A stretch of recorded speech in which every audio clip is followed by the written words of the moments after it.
do, and we are live. I hope we are live anyway. Good morning, everybody. Welcome to today's episode of the Architecture of Alignment podcast. I am your host, Tina Brooks. You can find me at Psychic Tarot, and I'm so glad you've joined me today. Over the next 3 hours, we're using the wisdom of tarot to tap into where you are, who you are, when you are, and how to get your life, your mind, and your energy into total alignment. Tarot isn't really about predicting the future. It's about gaining real-time clarity, clearing out the mixed signals, and stepping fully into your personal power. Whoever you are, wherever you are, whenever you are. Tarot takes your snapshot, tells you exactly how to get into alignment with the energies swirling around your life. They're all the same. All you gotta do is get into alignment. These readings are all about building that pillar of solidity that is you in perfect alignment with who you are, where you are, and when you are. The cards can help you feel your way to the greater self that you are calling yourself to become. Whether you're looking for guidance on love, career, your path forward, you just want to be entertained, grab your favorite drink, drop your requests in the chat, and stay tuned with me today. Trust me, you won't want to miss a single minute of the messages coming through today. Good morning, you guys. I love seeing you guys all be here when I come in first thing in the morning. I was a couple of seconds late this morning. I'm trying to make a cup of coffee, and coffee machine was fighting back. We are July 21st today. How are y'all doing? It is the great construction holiday here in Quebec. Oh, so everybody's on holiday except us. We don't. I don't get holidays. I work every day, so I live like I am on vacation. Otherwise, I would go absolutely stark raving mad. Oh, hello, Treva. I see you came in here first. How you doing, honey? Let's get you up here before Eve and make a list. I had a crazy week from hell, but here are my cards. I saw a quick video of yours. You've been feeling sad, Jazz. So that's interesting. Why are you choosing? Think about this while I read for Treva. Why are you choosing to feel sad? Okay, figure that one out. And while your ego self thinks about that, everybody take a nice, long, slow, deep breath and relax into alignment, because this is the whole point of the exercise. It doesn't matter what you do, what is going on in your life. You do not have to choose the disruptive, icky emotions that nobody likes feeling, but everybody seems to choose feeling anyway. This is science, you guys. You got 40 full seconds. You got 20 seconds. Something happens, 20 seconds. And you decide what you're going to do about it. And then you get another 20 seconds to do something. This is like 40 seconds of delay that we don't even know is happening. And we choose exactly how we are going to feel in every single moment. Do you believe this, you guys? This is absolutely the craziest thing I ever discovered as far as reality and scientific quantum science goes, dude. And if I could show you the math, I'd likely be a famous physicist. Unfortunately, so far, most of the math I'm learning is way over my head. But hey, sometimes in life you got to challenge yourself. Treva, honey, you're going to come on live. I've dropped the link in the chat. So if this is your first time here, these are the tarot cards that I'm using here. I love these cards. These are fun cards. There we are. Here we go, Treva. Now, Treva's been reading. I actually started reading for Treva back in the pandemic. Hello. Okay, so you look like you're in a clinical setting. Correct. You are indeed good. So that's what health professionals are for. When you can handle your shit yourself and this thing starts to go insane crazy, but like mine does, you call up the professionals and you go, help, I can't handle this. So Yeah. how you doing? I am How you feeling? doing okay. Yesterday was I met with the not just the first time, but the psychiatrist, Okay, and she just let me talk. good. She's like, "Why don't you tell me what the deepness and every?" So she let me talk, and it was Cleansing. very overwhelming, but cleansing, absolutely. Absolutely, right? Like, I And don't you think I bawled your cried eyes from out. my heart. Yes, I did. You did. Melody has been telling me for decades tears are how the soul cleanses itself, Yeah. right? And I've been Wow. writing too, so trying to You write. look you look sort of so so there's an energy about you that's sort of uh meh, not happy, but not negative either. Yeah. Is that sort of where Yeah. you are? Yeah. That's your starting point. I That's your mean, central starting point. You know? The whole goal of the exercise is to find our neutral. And once we find that neutral, that's our protection. That's our there's no emotion at neutral. Do you feel that? yeah. Right. Yeah. So if you can get to neutral and slow yourself down enough to live in neutral, Hmm. then you got that scientifically 40 seconds by my calculation, Hmm. right? 20 seconds to have the thought and then another 20 to do something about it, Yeah. right? So you think I'm going to do it and then I do it. That's 40 seconds. So, we get at least 20 for the emotion, Hmm. right? So it's got to take another 20 to burble up, whether it's a good emotion or a negative emotion.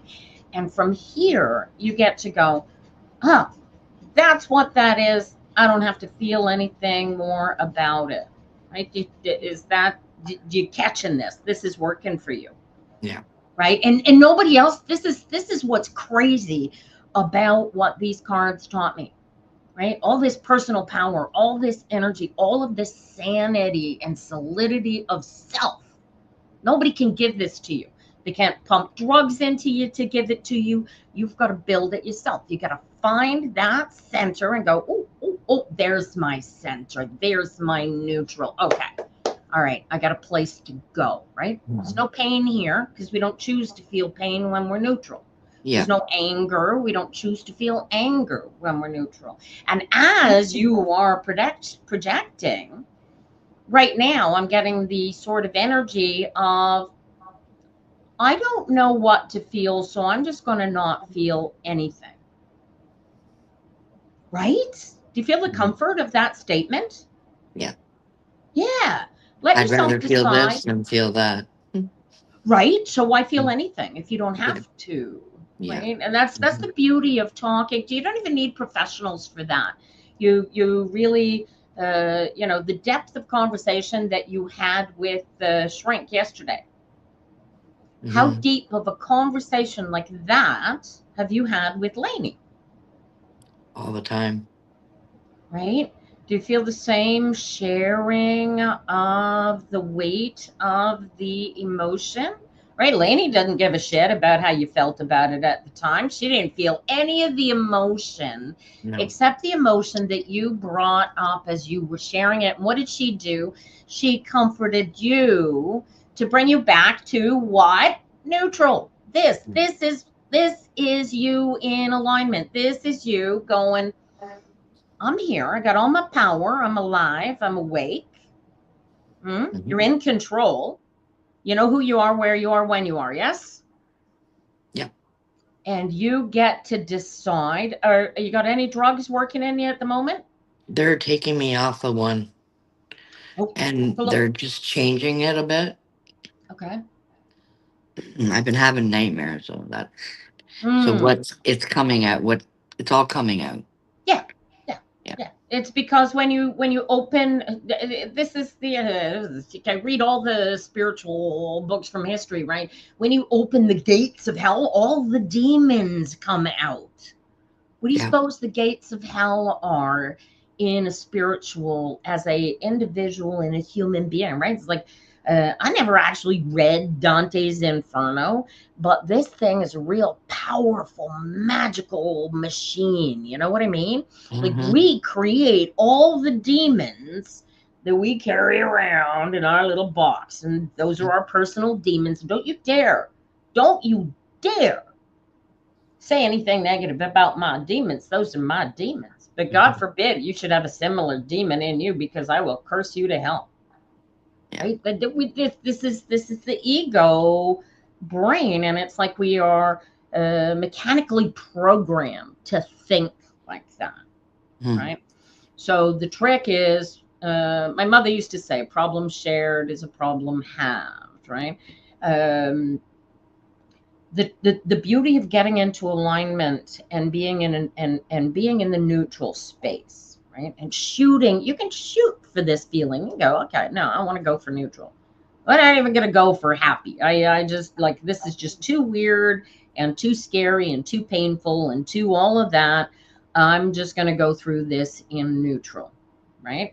And that's the beauty of being able to slow ourselves down just enough to go, now, okay, no, I want to choose the emotions, right? When you can slow yourself down enough to go, okay, I don't want to choose any emotion, because it just hurts too much. And if you don't know, just by that simple action, that you can do that, Hmm. then you just learned that, right? So you can get slow enough, so you don't have to shoot for happy, joy, light, right? That contrast is what we're here for, right? Yeah. But the alignment, that separation point, is right here, right here. I can separate you, or you can choose whatever you're going to feel in this moment, right? And Mhm. it's all about the feeling. Right. So I don't know why.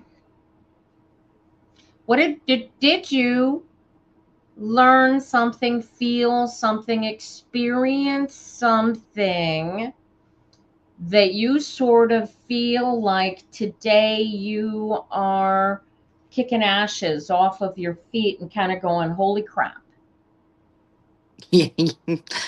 Basically, yeah. Uh, Before I seen the doctor, I seen the spiritual counselor. So, okay. All right. So yeah. you just pulled out all the plugs yesterday and just went. I basically said, if I don't tell the truth and I don't speak up and tell you what's going on, then I'm never going to get better. So I just, yeah, Hold it. Yeah. yeah. So now it's gonna make it easier to put it down on paper too now. Hmm. Yeah.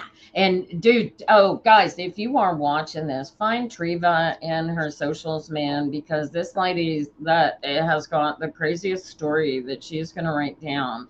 And it is, dude, it is reminiscent of the energetic intensity of the original Flowers in the Attic. Okay. And whoo, boy, oh boy, girlie's got away with a plume, shall we say. So follow her. This is going to be a book. It's going to be a book for the ages, I think. Maybe make a movie. Who would you have play if you were in the movie? I've always wanted to reenact. Oh, It's funny dude. you said that. Dude. Um, Dude, and you like doing freaking videos, yeah. reenact the situations in TikTok videos, man.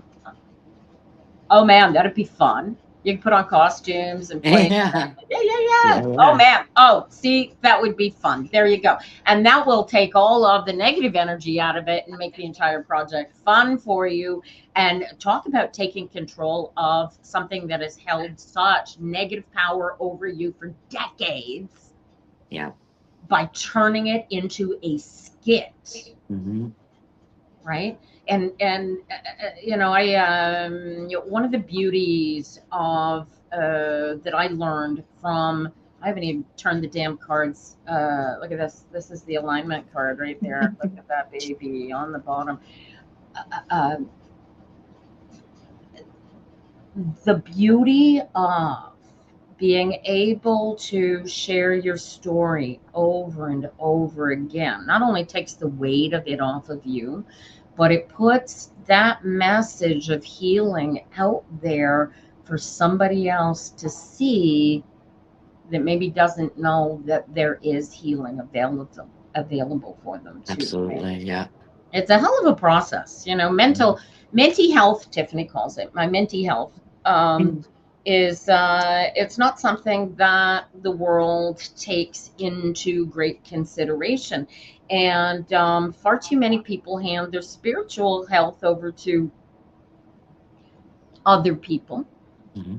shall we say, when both your mental health and your spiritual health are an internal alignment work that nobody else tells you that A, you can do, or B, that you even have to do, and so, yeah, so the greatest thing you can do is, one, pat yourself on the back, because, you know, um, this is like you did something really, really hard yesterday. That's why I call this like surfing. Oh, it was This hard. is like you got up on a board and surfed a curl yesterday, bish. Yeah. Right? Like this was not. All right, so the towers are intense. All right. Yeah. Let's see what we got in store for you with the cards. Look at this. All right, so the Seven of Swords. So now here's the beauty of it. So now knowing where this neutral is, you get to look at all the thugs like they're no longer part of you. You earned your detachment yesterday. Yeah. Yeah. Right? You cut that apron cord, if you will. Your mind self and your spiritual self are like, yeah, bish, we empowered now. And now you get to watch them and see what happens from the outside.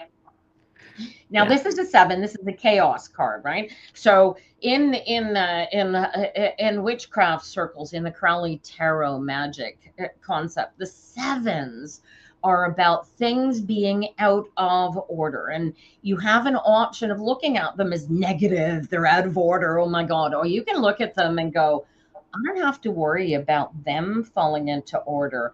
I just got to give that grace so it doesn't exist as a thing for me anymore. Do you know what giving it the grace is?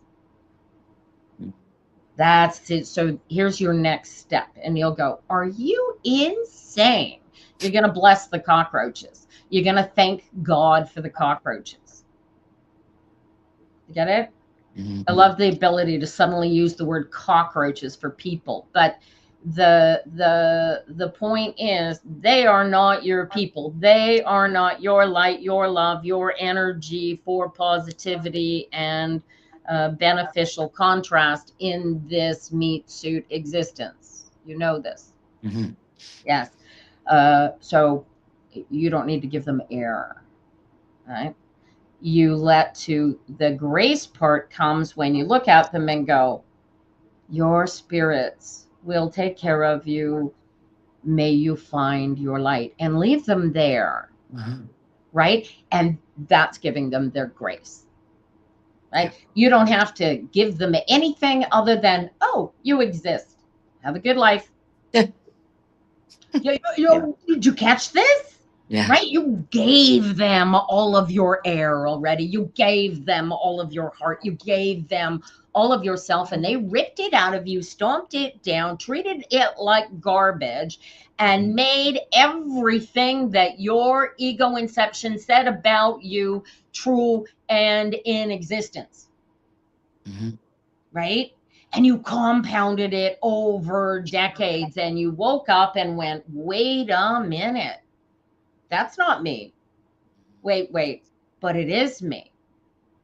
And that's where the pain and the fight and the battle comes from, because how could that be me? I was horrible. Look how I behaved. Look what sort of crap I walked through, not knowing what I was doing. Okay, fine, but nah, that couldn't have been me. right? And so we do this internal battle to put it back together, right? So our own thugs are really our others' thugs. Do you get that? Yeah. Right. And so that's part of what you went through yesterday. You went, this is, and I'm sure, correct me if I'm wrong, you said, and I did this, and I said that, and I am sorry, and I am pained and ashamed and angry at myself. Did you say any of those things yesterday? No, But you feel them. I do. Yeah. You have to forgive yourself those. Yes.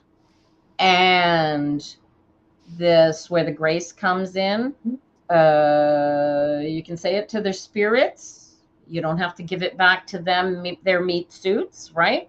But you can give back your apologies to whoever you think you might owe them to. And it's not thinking. Yeah, it is thinking. At that point, if you think you owe apologies to somebody in order to transform those negative feelings, you give it to their spirit. You do that exercise. You bring them in front of you. Maybe you can answer this question then. Sure. How do you take accountability for something that you can't remember?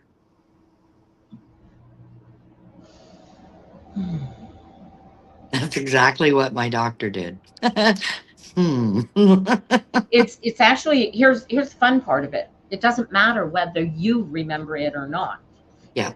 Somebody else says to you, I remember this, and you did this, and you said this, and this kills me. And you go, I have zero recollection of this. And so how do you take, you don't. They have to take the power that they are carrying, this incident that the other person that did this to them has zero recollection of, and realize that they're the only one that gave it any energy or any power.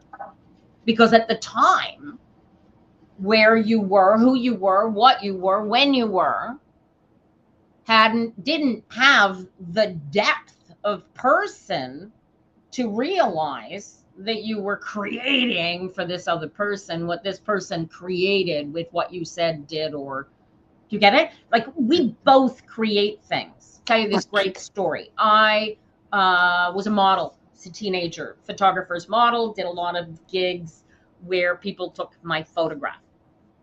I did the hair is a thing. I went and sat as a model for a hairdresser for a competition. She did not win, but I had the coolest hairstyle in Vancouver for all of about 4 hours. Photographs burned up in my house fire, all gone. I don't think there's any history of my history unless somebody else has a history of it. Anyway, the coolest hairstyle in all of Vancouver for all about 4 hours. My sister and her friends held me down and cut my hair. Yeah, okay. And yeah, that was the end of it. That killed something for me vis-a-vis my sister. Anyway, so fast forward, I was 16, 17 at the time. Fast forward, my mother's sick, getting ready to die. My sister's living there taking care of mom. Mom's still lucid enough to play cards. I'm there visiting. We're sitting out on the porch. She's having a smoke. And I'm like, yeah, okay. So I said, I got a bone to pick with you. And I said, hairdresser, you and your buddies held me down and cut off my hair. And she goes, the same look you had on your face. And her jaw hit the floor. And she looked at me and she said, I did not. I said, you most certainly did. She said, oh God. She said, and then she started to laugh. Okay. It wasn't that it was such a funny incident. It was, Oh my God, you've been carrying something I don't even remember around for over 40 years. You get it? Yeah. Get it? So she's the only one carrying it. She's the only one that's got that baggage. Yes, you said something. My apologies for saying that. I don't know that I would say it again today. And if I would say, well, I have a bad habit of running my mouth with truth when I was that age, right? Mhm. It depends on what it was that was said and what it was that was done. It can't be taken back. It was No. said, it was done. What Mhm. it can do is remove the expression of pain and suffering that the other one has chosen to feel over my action. And using the word, and here's the crazy part, unless you are actually actively working this do not say chosen to feel to people that are not on this alignment thing, because people do not understand that we choose our emotions, right? Mhm. Did you before yesterday and today understand what I mean when I say choose your emotion? Yeah. But you get it now. Yeah. This is the craziest thing, right? Mhm. And and it's funny, and it's you this is I like to say that this feels like your rock bottom, right? Yeah. So let's see, let's quick pull the other two cards. Oh, look at that. Five of Wands, leaving the thug behind, and the windows opened up. Freedom. This is release, release of the greatest kind, right? Yeah, it was battle. It was hard. It was difficult. It was a challenge, and you defeated that bitch. And look at this. And Oh, you really really get the alignment now. yeah. Yeah, Wow. and it's here's the beauty of it. Once you get it at this level, it just keeps getting better and better and better and better. And then suddenly going to have a week like Jazz had. So this is going to be interesting. So stick around and watch her I'm reading. gonna. Yeah. Yeah. Crazy, eh? Yeah. Wow. But this is what it's all about, is using the space that's available to us to slow ourselves down, get into focus with who we are, where we are, when we are, and decide what we're going to do about it, and not the other Mhm. way around, Yeah. right? We want to be proactive, not reactive. And how can we be proactive if we are living so trapped in the past and the future that we don't even know where we are, when we are, never Yeah. mind who we are, because Yeah. we're doing this internal battle too, right? I find the weird thing is the nightmares that I'm having are actually what are giving me clarity on a lot. Yeah. Oh, I Like believe it I'm too. it's yeah, it's Yeah. weird. Treat them like a horror movie. They can't hurt you. They cannot No. hurt you. They are just No. dreams. A lot of people call them downloads. A lot of people call them, oh, I had spirit came to me. I had a vision last night. Call it whatever the hell you want. The brain works. This is the most wonderful technological Yeah. machine on the entire planet. You create your very existence based on who you are, when you are, and why you choose to be, whatever your perspective is. That Hmm. is the reality of your existence. So choose wisely, Hmm. right? But the building it is Yeah. it's not easy, because this thing has been operating in power for so long. It doesn't want to relinquish it, Yeah. but it will It wrestle will. that bugger into submission and keep control. Good luck, honey. Thank you. All righty. I'm going to let you go. Have a Okay. great day. You Have too. a Much great love. week. Yeah. And treat it like a little vacation. Yeah. You eat 3 squares a day, and you don't have to cook, and somebody else is walking your dog until you get home. There we go. There you go. There we It's go. beautiful. Geez, I love, like, right at its 3 store accommodations, right? Not bad. Yeah, I take it. Yeah, welcome to Yeah. Canada, babe. Have And a great I'm 2 weekend. hours closer to you. There you go. Let me know when you get home. Yeah. Bye bye. Oh wow, you guys. Oh wow, oh wow. I love this stuff. You are tuned into the Architecture of Alignment with Tina Brooks. I'm Tina Brooks.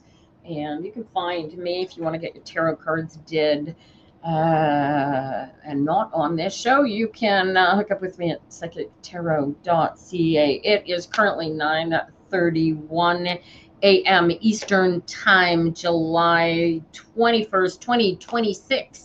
And if that is not your date and time, you are watching or listening to a replay of this podcast. We are diving deep into the tarot cards to help you align with your highest path. So stay tuned. Alrighty. Who we got? Let's have a look. Oh my gosh, the busy. I got Ninja Mama showed up early this morning. Ninja Mama, I doubt is going to come online live. She almost never does, and I'm going to assume the same thing today. Would that be correct? Ninja Mama, am I reading for you in the chat today, darling? Oh, no. So we were looking at, I'm looking for news from girlfriend here because we had all sorts of crazy readings going on for her. And we needed, let's see, we needed a pregnancy test and figure out what you were about to. And yeah. So did you take the pregnancy test? All right, no, let's get that question out the way. I hate asking pregnancies, so we're not even going to ask. Okay, if it comes up in the cards again, then we'll talk about it. But look at this: 3 of Cups jumps out with a whole pile of cards. 3 of Cups. You're celebrating. Oh, what are you celebrating? You got the apartment. You got, Jesus, what aren't you celebrating? You got, wait, yeah, what are you celebrating? You don't know what you're celebrating. Look at this, 9 of Cups. This is happiness, happy family going on, everything coming together. It's the Judgment card. You could, now the Judgment card is like the energy of the prodigal son coming home. It's the energy of everything coming together so that the next step is now we all move forward together in our completion. Back to school. When you go back to school, you got your grants, right? Or loans, whatever they were for school. Then you got the Hierophant, right? So the Hierophant is this is the priest, this is the cleric, this is the power running in control, this is the, in spite of all the chaos, choosing the right path. So that's a nice pile of cards to jump out here, right?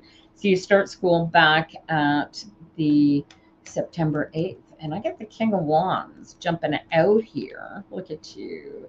Be the scholar. Do you have a graduation? Do you have something going on?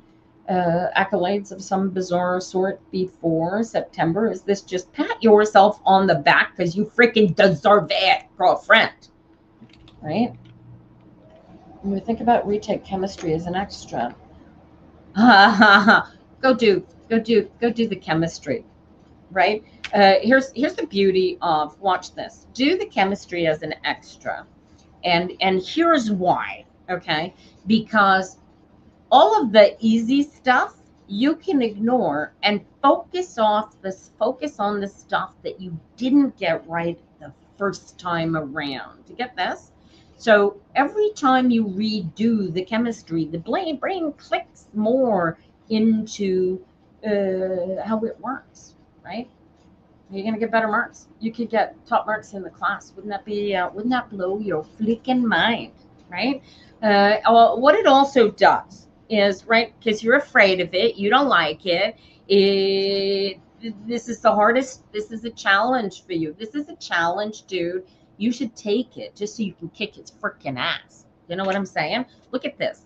Do not be afraid of things that you shouldn't be afraid of, right? You got this. You already know half of this, right? What was your last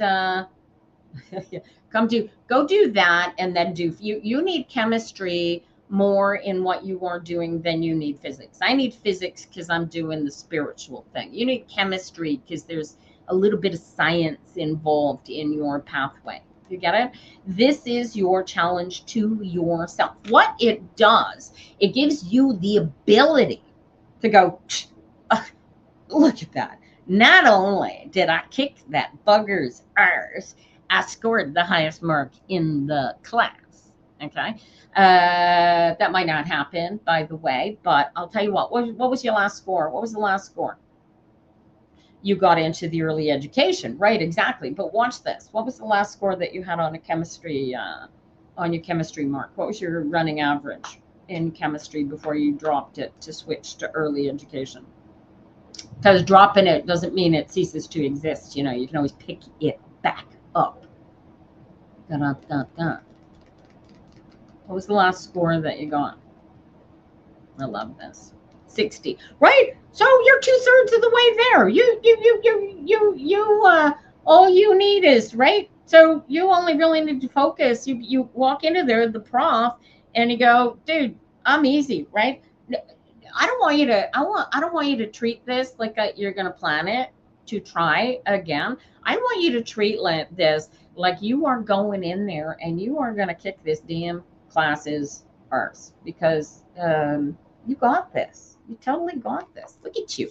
You got this. And it gives you back that power. It gives you back whatever fear or anxiety you are feeling around that topic ceases to exist, because you've taken your power back. And that is key, especially to where you're going. Because I'll tell you what, if you've got chemistry in your early childhood education, you get access to a science stream that other teachers don't have access to. To catch what I'm saying? This is beneficial to you, in addition to the power that you take back for yourself, right? This is about your alignment. And are you finished? Look at you. Look at. I still get you packing. Have you? What's going on with the home front? And who are you leaving behind? Jeez.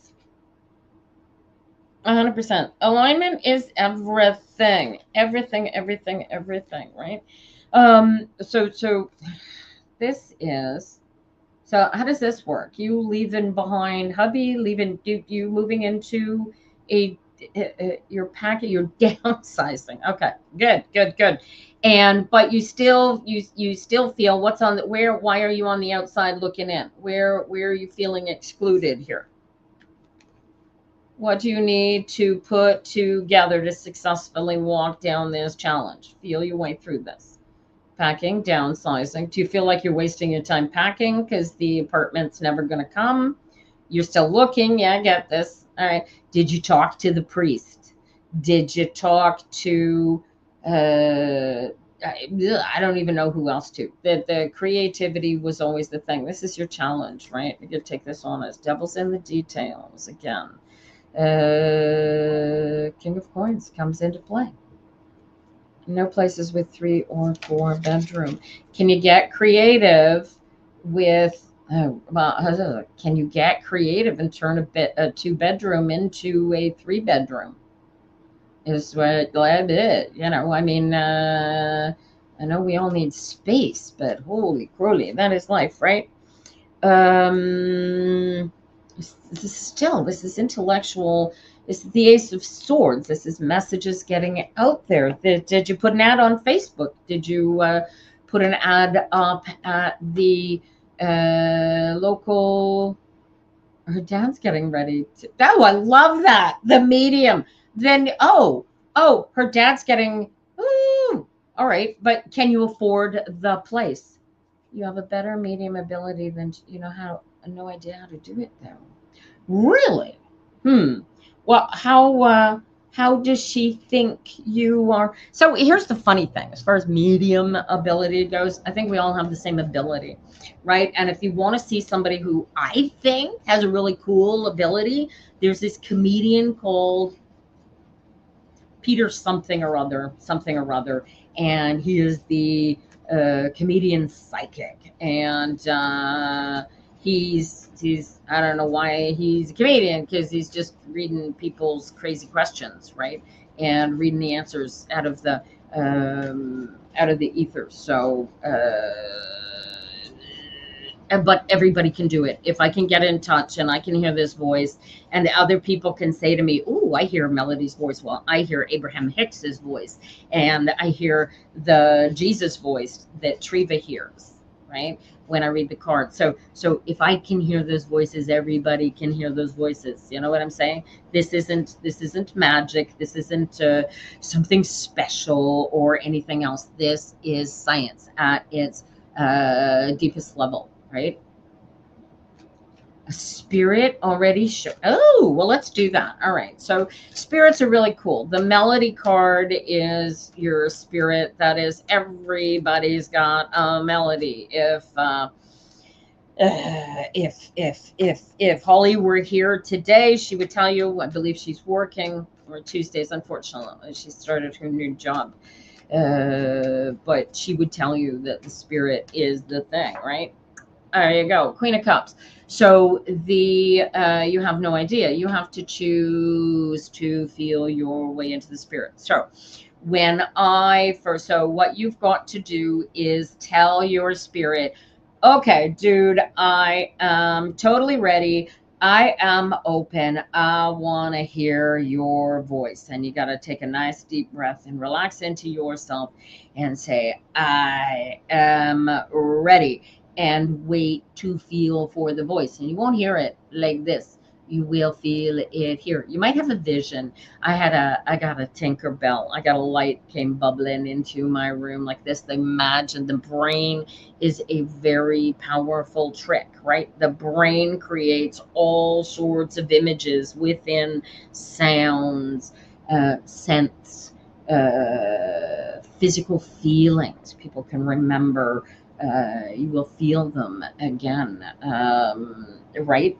You got to feel your way through it. It's all about the emotion, and you being in alignment with your personal emotion and being willing to work with that emotional center. It's the same thing. It's all about getting into alignment. And when you get into alignment, you will feel yourself and that internal, right? Random people pop into your head or your thoughts, right? Okay, so, all right, so can you call a random, try it. Here's how you do it, right? You're going to call a random person into your thoughts. So what's the first name you think of? Give me the first name that you think of.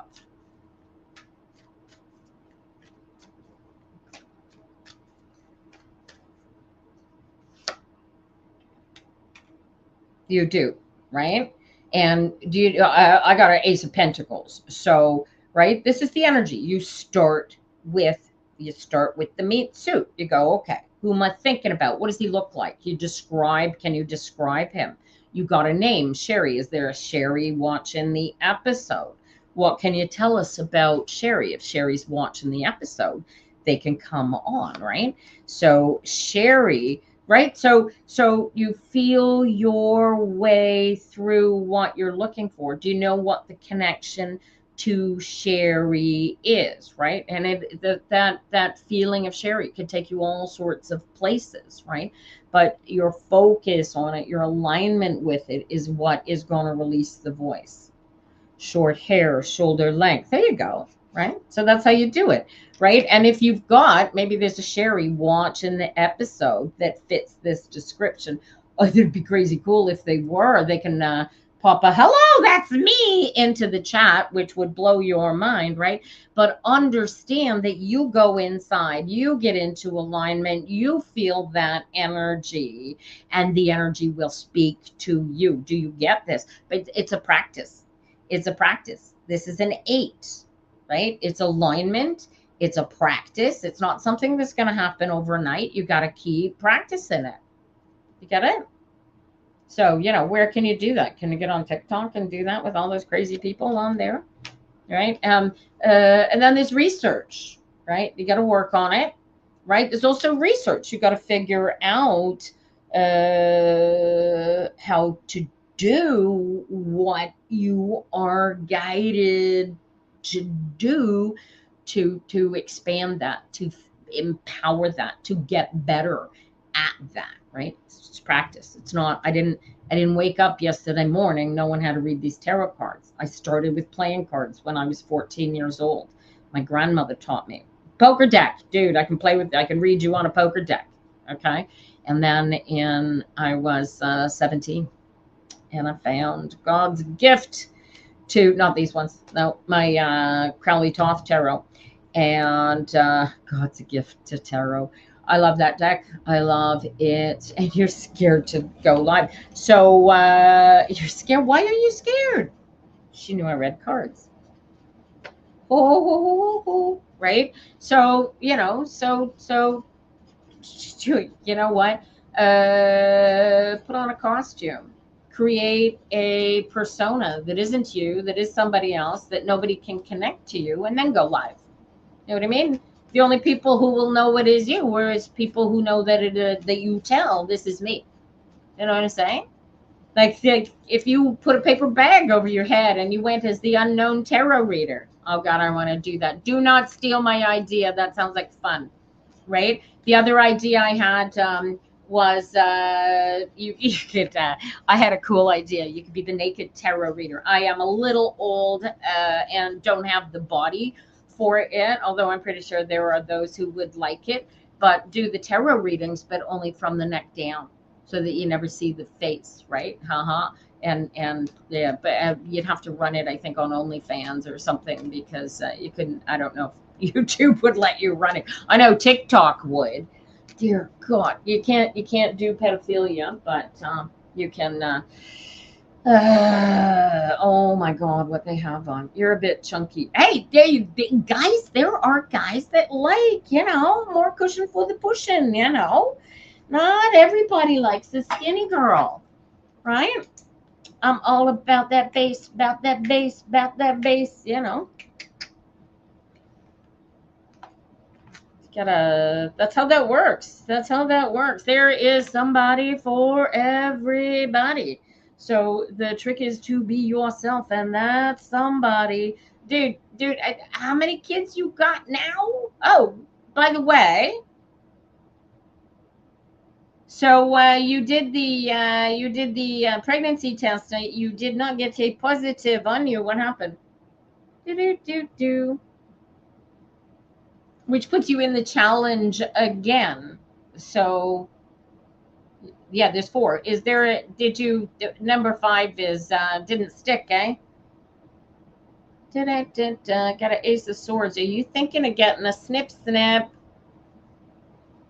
Because if you don't get a snip, well, you don't have to get the snip. I never recommend women. Yeah, you can test again. Well, there's the fun part. Did you do 2 tests? So there's the fun part. You can you'll never test positive by accident, but you can test negative by accident. You haven't had your menses is late, so there you go. Well, there's the challenge, right? But the devil's in the details. So I highly recommend, as a woman, that you never get the internal system chopped out, just because that is part of your physical working system.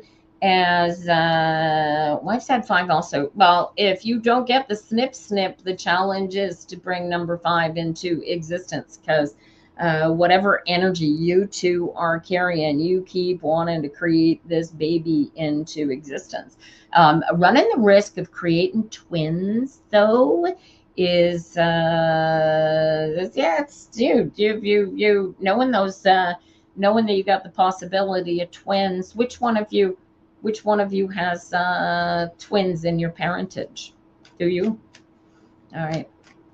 We are going to go on to the next reading. We've got Jazz Waiting in the Wings. This is the architecture of alignment, you guys.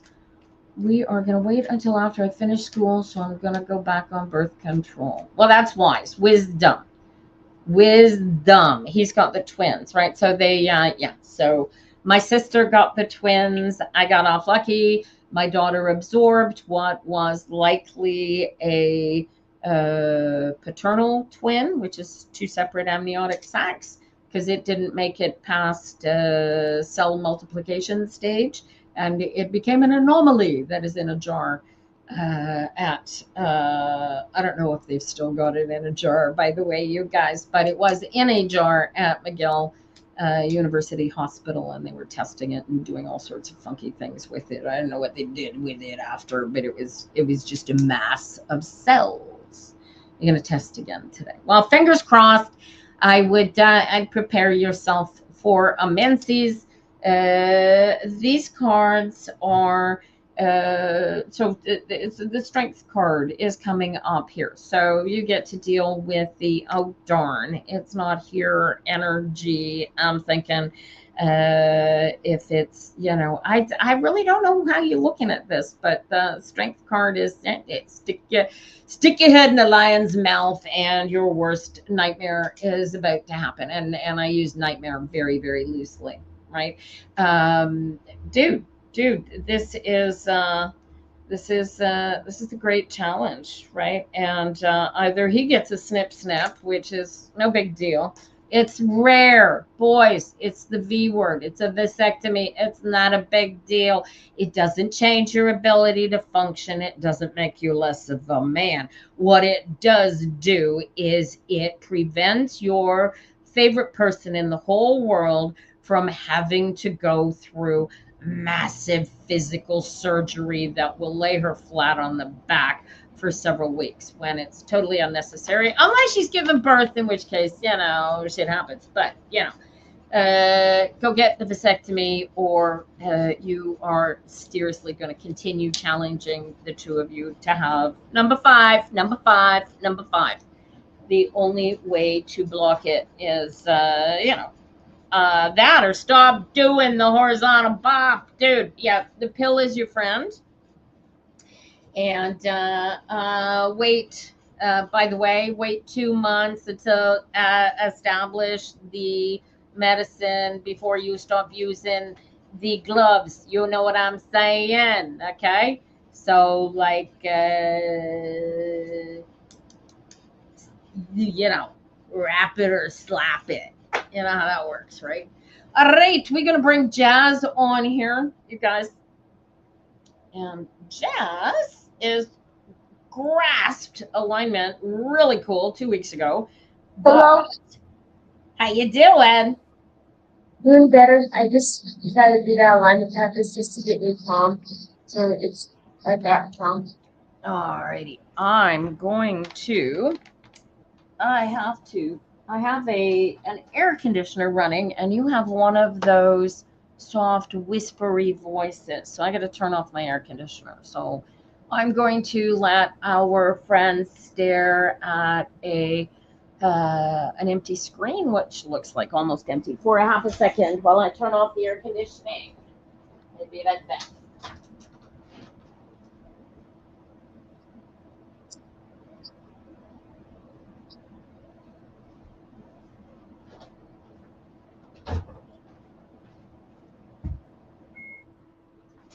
There we go. Much better. Now, try that again. How did your week go, darling? My week was my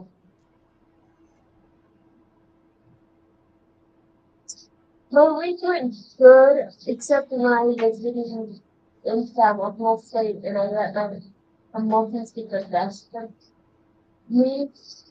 But that's also because I'm going through the transformation. But I'm trying to let I guess I'm trying to let the old self of me die. And that's kind of hard because I'm not ready.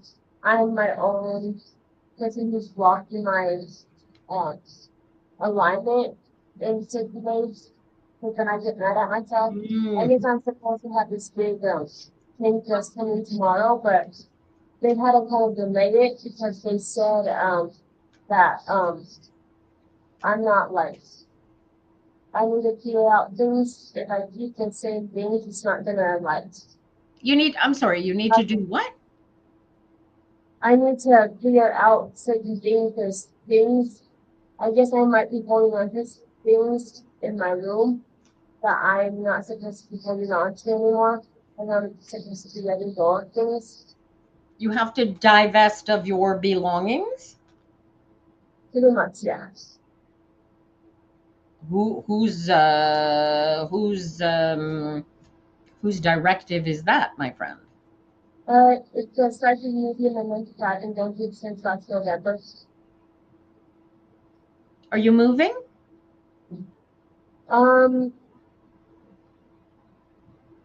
We are kind of in the middle phase of we've been trying to move. I I don't know with that whole thing. I've been trying to move. Well, not on my own, but my family needs to move because there's a lot of stuff going on with the land management and everything. And I think there's supposed to be like the walking coming up in August for our house and stuff. But I see. we've been living in this house for 12 years now. Mhm. But it's just that I also want to get my own house, but with that I have to But be able to do okay, my so own. you are in a position where you are in the process of collecting items that you need for your first apartment, right? Yes.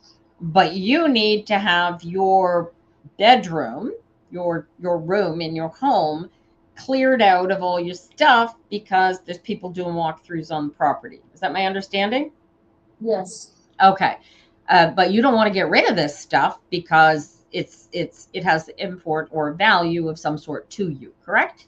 But then it's weird too because most of that stuff I have in my closet I don't fit in anymore. I'm like, I'm not sentimental, but All yeah, right. I'm like keeping this stuff in.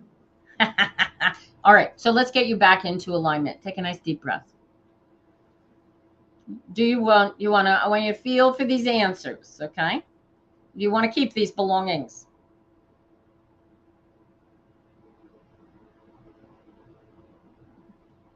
It's having to just getting me. Yeah. Right? Okay. So but you don't know how to keep these belongings, right? So this is messing with your alignment. This is the puzzle. Yes. Well, what if I told you that there are places where you can put all of these things into called storage lockers and you could keep Oh, I all the know about the sports lockers. what? I said I know about the sports lockers. Get one.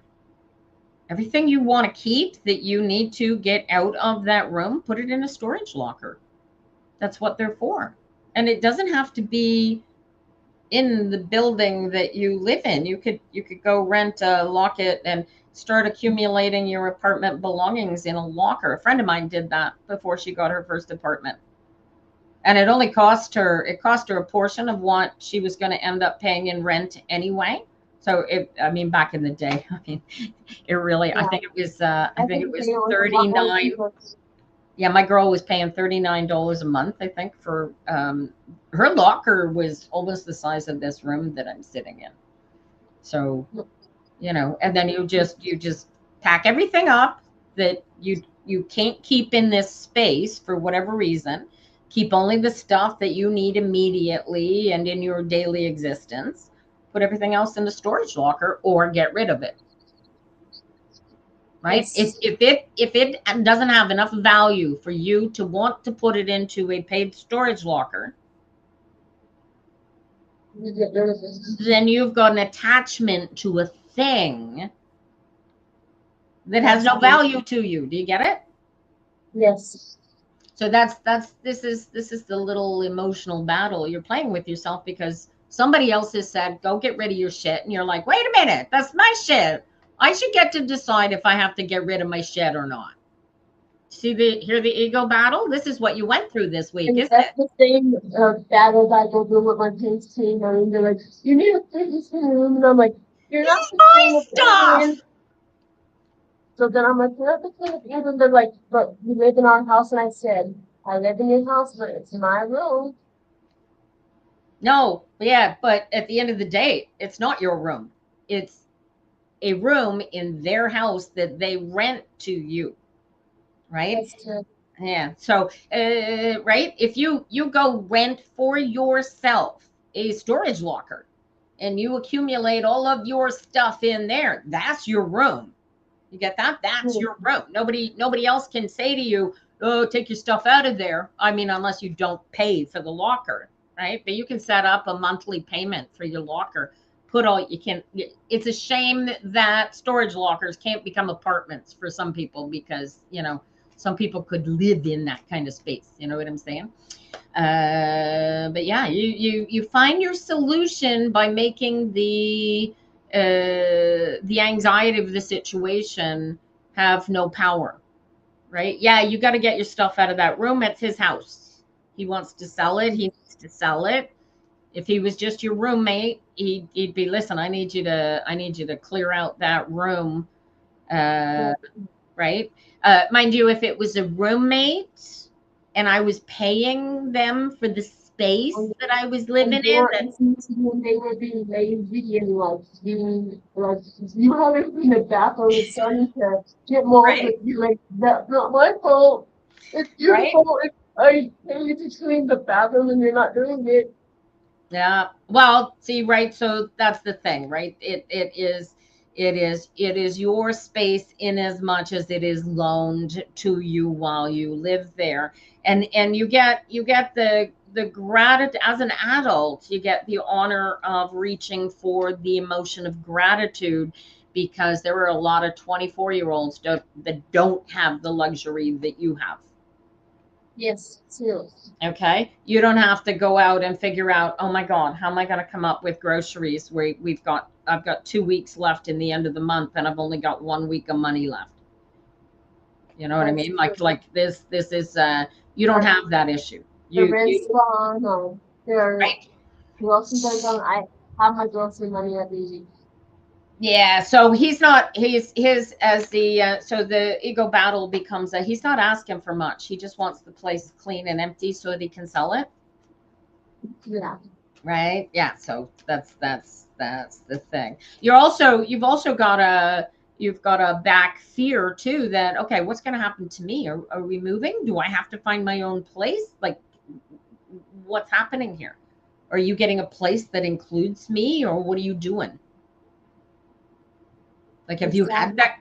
Like I even was telling my mom that now that I'm paying for it, I want to move out on my own, and she's like, "But you need to be able to make move out on your own and all this stuff." And I'm like, I could see that. My brother's like, "Dad, you don't know how to keep your money in budget," and I'm like, "But then they're like, well, if you move out, you can't pay your first month rent if you spend it on like Amazon or other things I like to spend on. They're like, you need to save it," and I'm like, it's my money. They're Yeah, like, if you're paying yeah. for it, normal thing Well, for your, you still get spend your rent and then let it fly. well, this is right. So here's the beauty of, you are in a luxurious position that you don't have to move out anytime soon. You do have to empty. You have to stage your bedroom for daddy so he can sell the house. Yeah. You have no choice. So you either get rid of the stuff, divest of the stuff, or get yourself a storage locker. That's it. That's Yes. all, right? That seems to me. I mean, unless you can manage to, off the top of your head, come up with another option, that strikes me as your two options.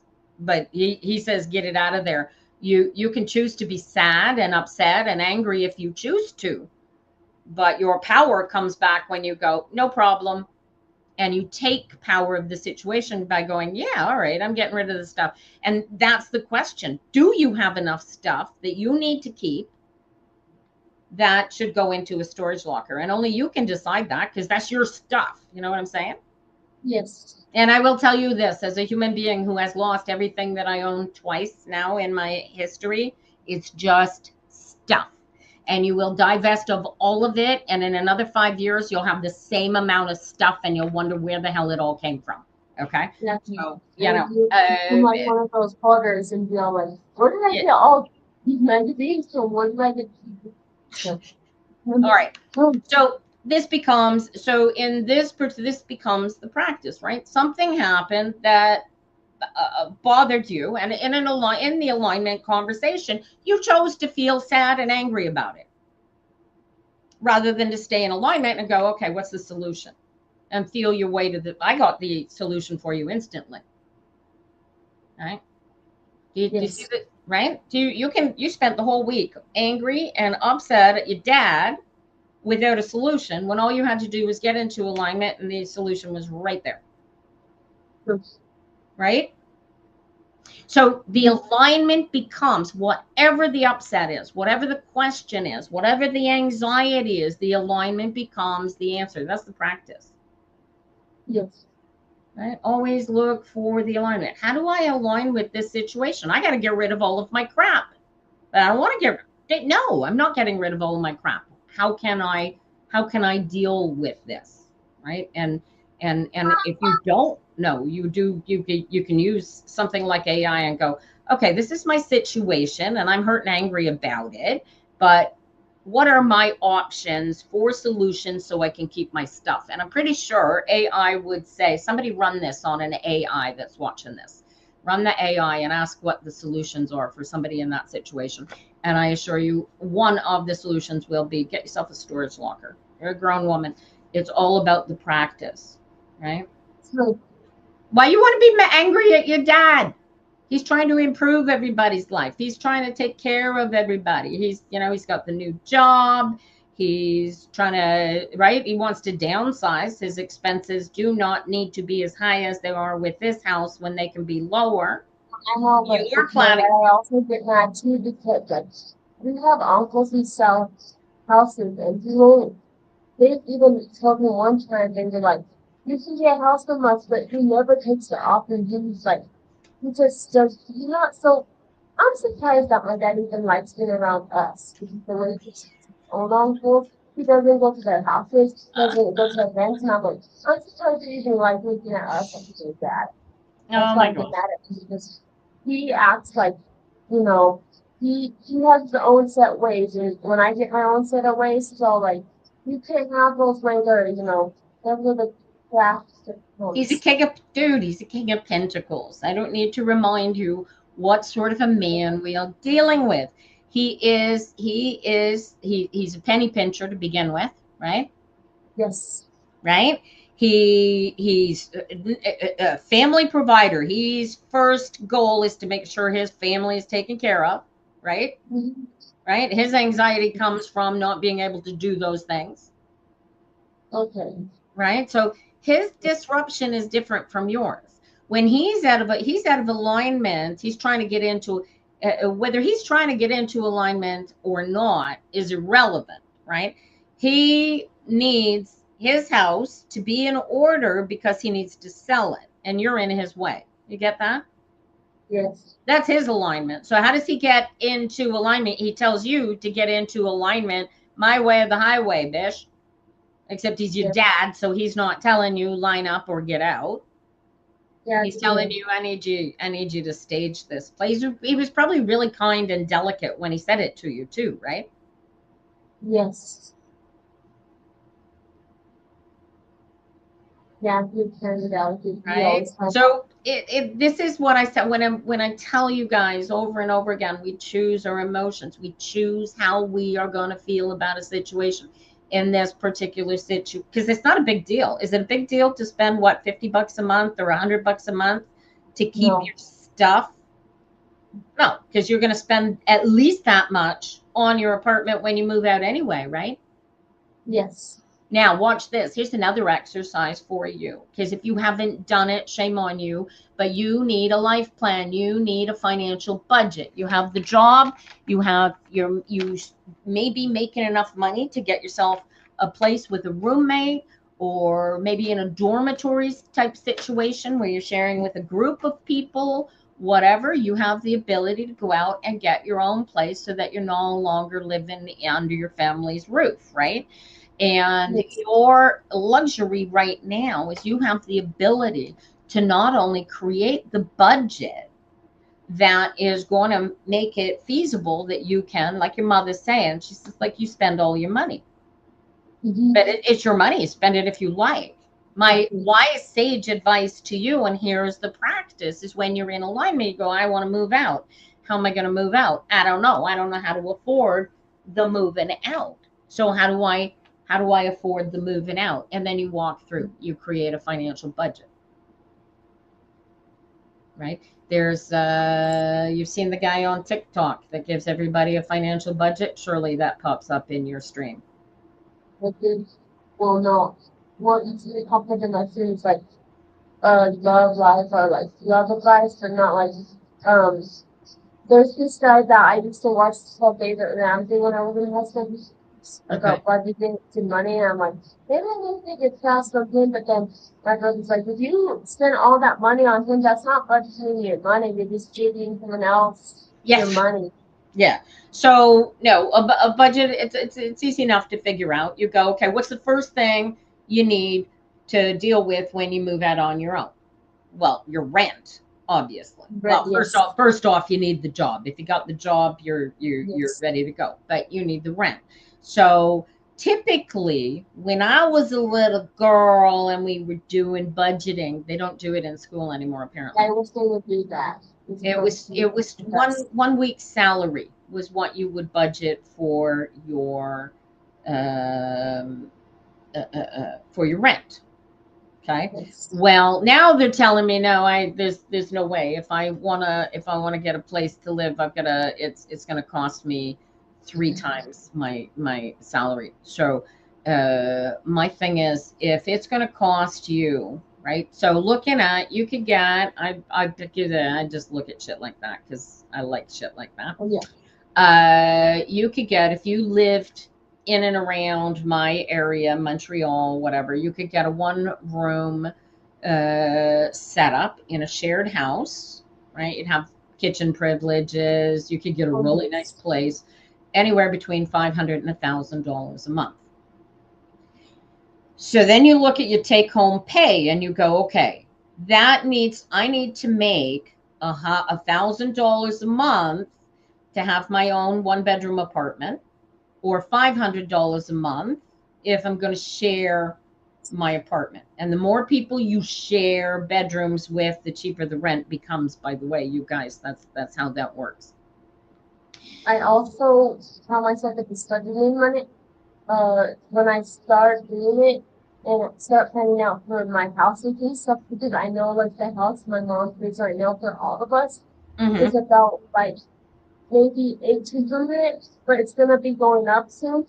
And I tell myself, oh shit, I do not need that rent just on myself. That's why my mom says, you need to have your friend who already has a house, like in our house.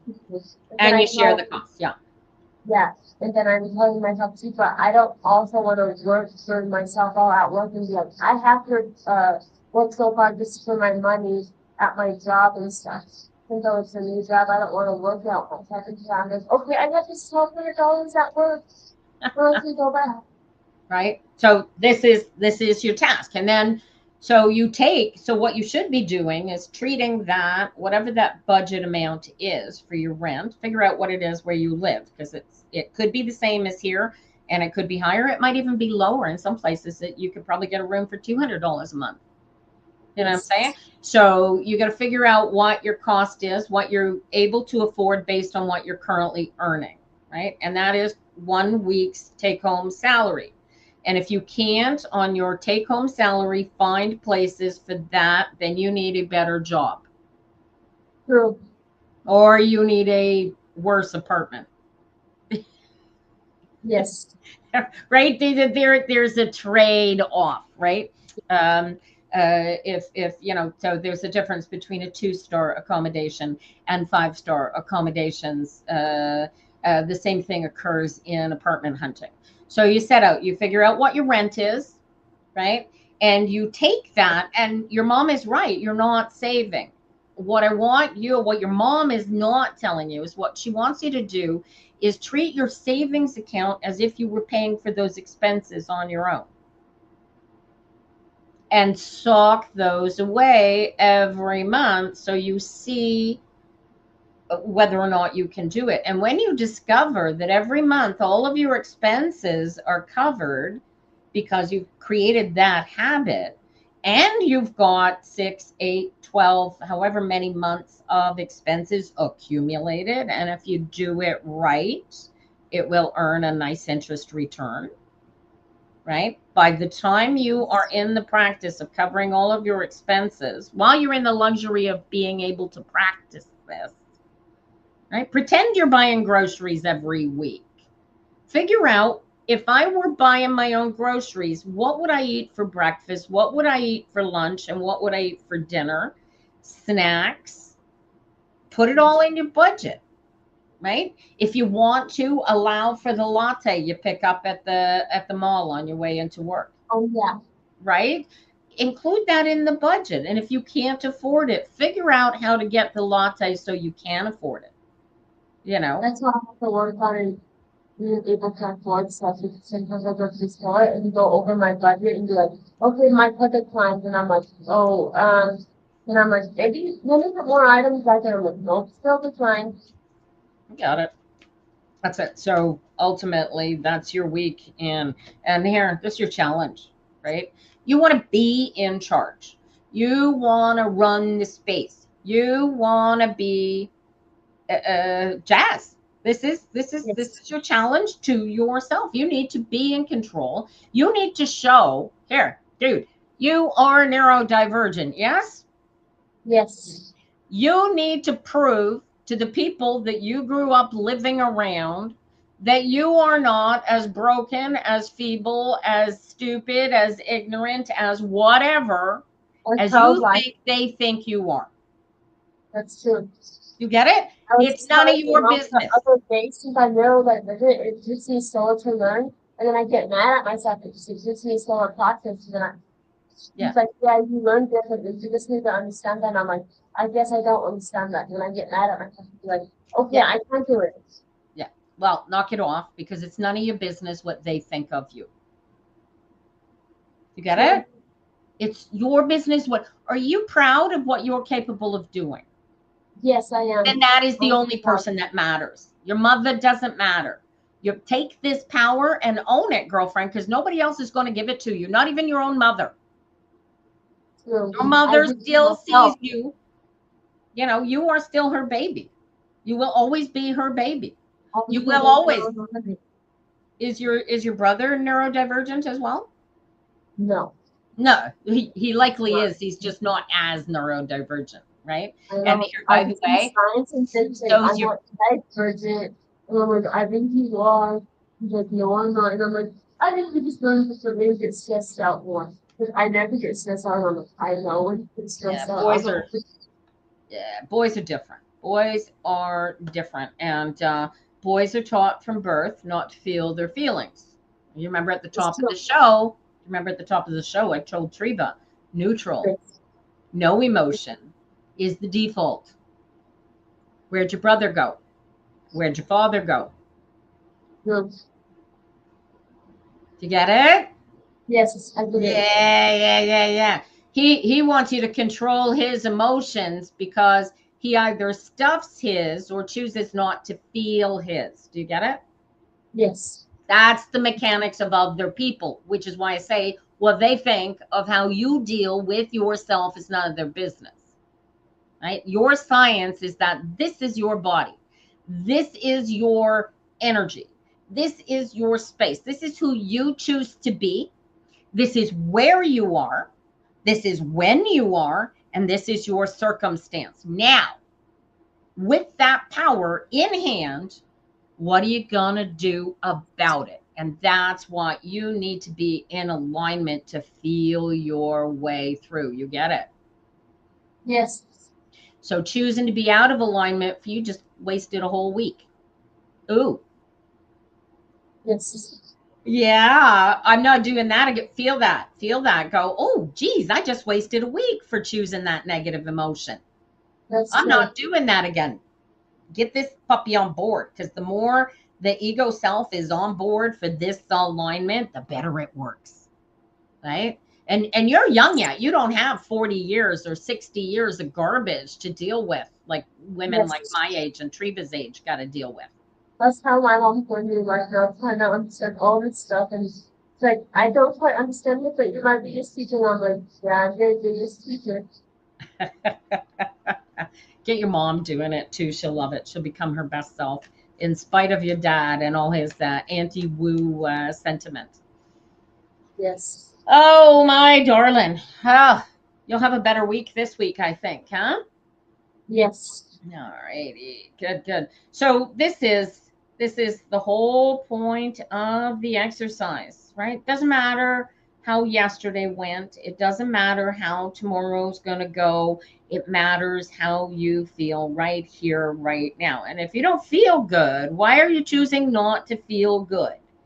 And if you feel bad, why are you choosing to feel bad? Right? You get that, huh?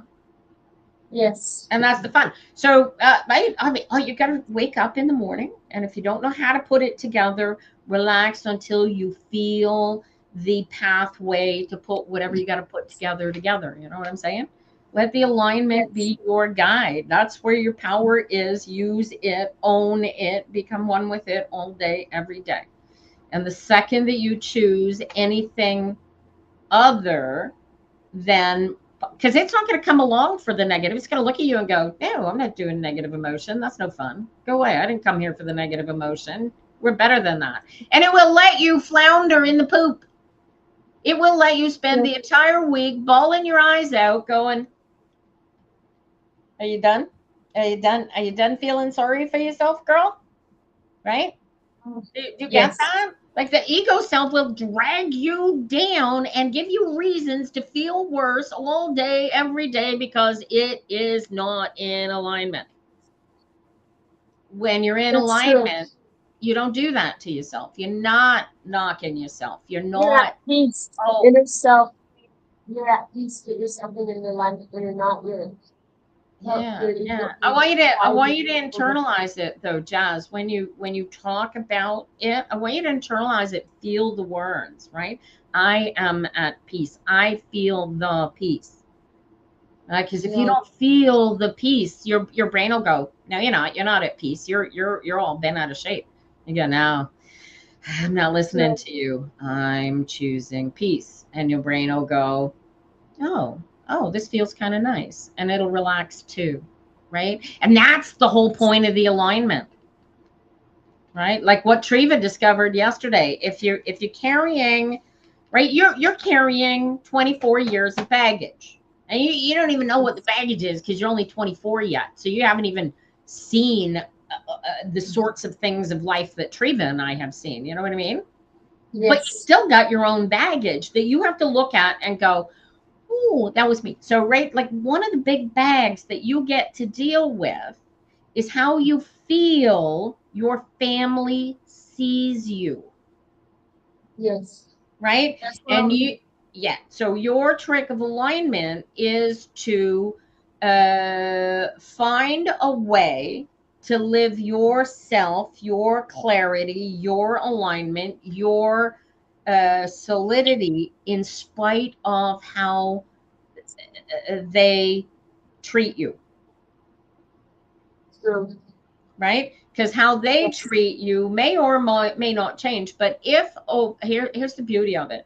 Over time, when you change, the people around you have no choice but to emotionally change because they are getting a different emotional energy from you than they've been getting for the last 24 years. Do you get it? This is why your dad suddenly is becoming sort of weird with you. Is because you are energetically different. This past week, he's probably like, see, oh, now you're back to normal. Yes. Because you spent the week bouncing off the walls, didn't you? Yes. And then you came in here this morning and it took all of what? 3 seconds and you went, oh, here I am. Why have I been bouncing off the walls all week? True. Right? Because I chose to. So, well, I choose alignment. Right? And the alignment, right? It's so easy, Chaz. It's so easy. But it's a practice and you gotta keep practicing it. I wish it was a one and done, but it is not. Go with the flow, babe. And if you can't, figure out why you can't and figure out what you can do so that you can go with the flow. Get it? Yes, go with the flow. Yeah. Yeah, you can find the flow sometimes, right? Because you get disrupted and knocked off of your flow, like you did when Dad said, "No, you gotta stage this room for me." And you go, "Wait a minute, whoa, you can't tell me to throw out my stuff." And that was your focus. That was your right? Yeah. So I'm going to go out on a limb and watch this. $20 says to me, your power being taken away from you is your ego inception. So Yes. your job is to hold on to your power in spite of people trying to take your power away from you. Do you get it? That is your alignment. That is defeating your ego inception, is figuring out what the repetitive thing that happens to you emotionally over and over again that instantaneously will take you out of alignment and take the power away from it. And why do you have no power here? Because you have no power here. It's not your house and you don't pay rent. Yes. So you don't get a say, right? Yes. So that's right. So when you have no power, you go to neutral and you go, okay, what do I have? Well, I have the option of whether I keep my stuff or not, because I have options of where I put my stuff. True. Yeah. Alrighty, darling. Oh, I lost you. I was going to say it's time to let you go anyhow. Oh, God bless you, darling. Thank you for coming in this morning. You are listening to, I'm going to let you go, Jazz. I don't need to bring you back in to say goodbye to you. Have a great week. Love to you. And love to your family. Go easy on everybody. Everybody's, we're all walking. You don't know what kind of journey other people are in and how out of alignment they are. So focus on your own and it all comes together. You are listening to the Architecture of Alignment podcast. And I am Tina Brooks, your hostess with the mostest. And I am reading tarot cards and teaching people how to perfect their personal alignment so that they can live their best lives. We are here every Tuesday, 9 a.m. till noon Eastern time. And yeah. Feel welcome to join. You want to get a reading? Feel welcome to throw a question into the chat. And I got Mariana waiting for a reading, and we're going to bring Mariana on. Hi, how are you? Good morning. Oh, you faked me out. I'm looking at you. Got a bowl of strawberries on your chest. Yeah, I was lying down and listening to. It was just the way that the strawberries were sitting on your shirt. There was no wrinkle in it. It was just perfect the way. And you came on and I thought, oh, you have strawberries. And then you moved and wrinkled the strawberries. You don't have strawberries. How you doing? I'm good. I had chemo on Friday. You didn't die? No. I read that one right. No. So what happened on Thursday? Oh, Thursday. Good. It was a good appointment. He said everything in the organs are good. The liver is calm. He just wants to finish off these 2 chemos that I have. God, I'm good at these cards, eh? Yeah. And after that, he wants to do a CT scan. So I'm hoping that it's going to be the last of it. I'm hoping. Yeah. I'm healing. Yeah. I'm healing. Mm-hmm. Healing. Keep telling yourselves that we're healing. Stay focused on the healing. Yeah. So I'm tired now, but You had a treatment?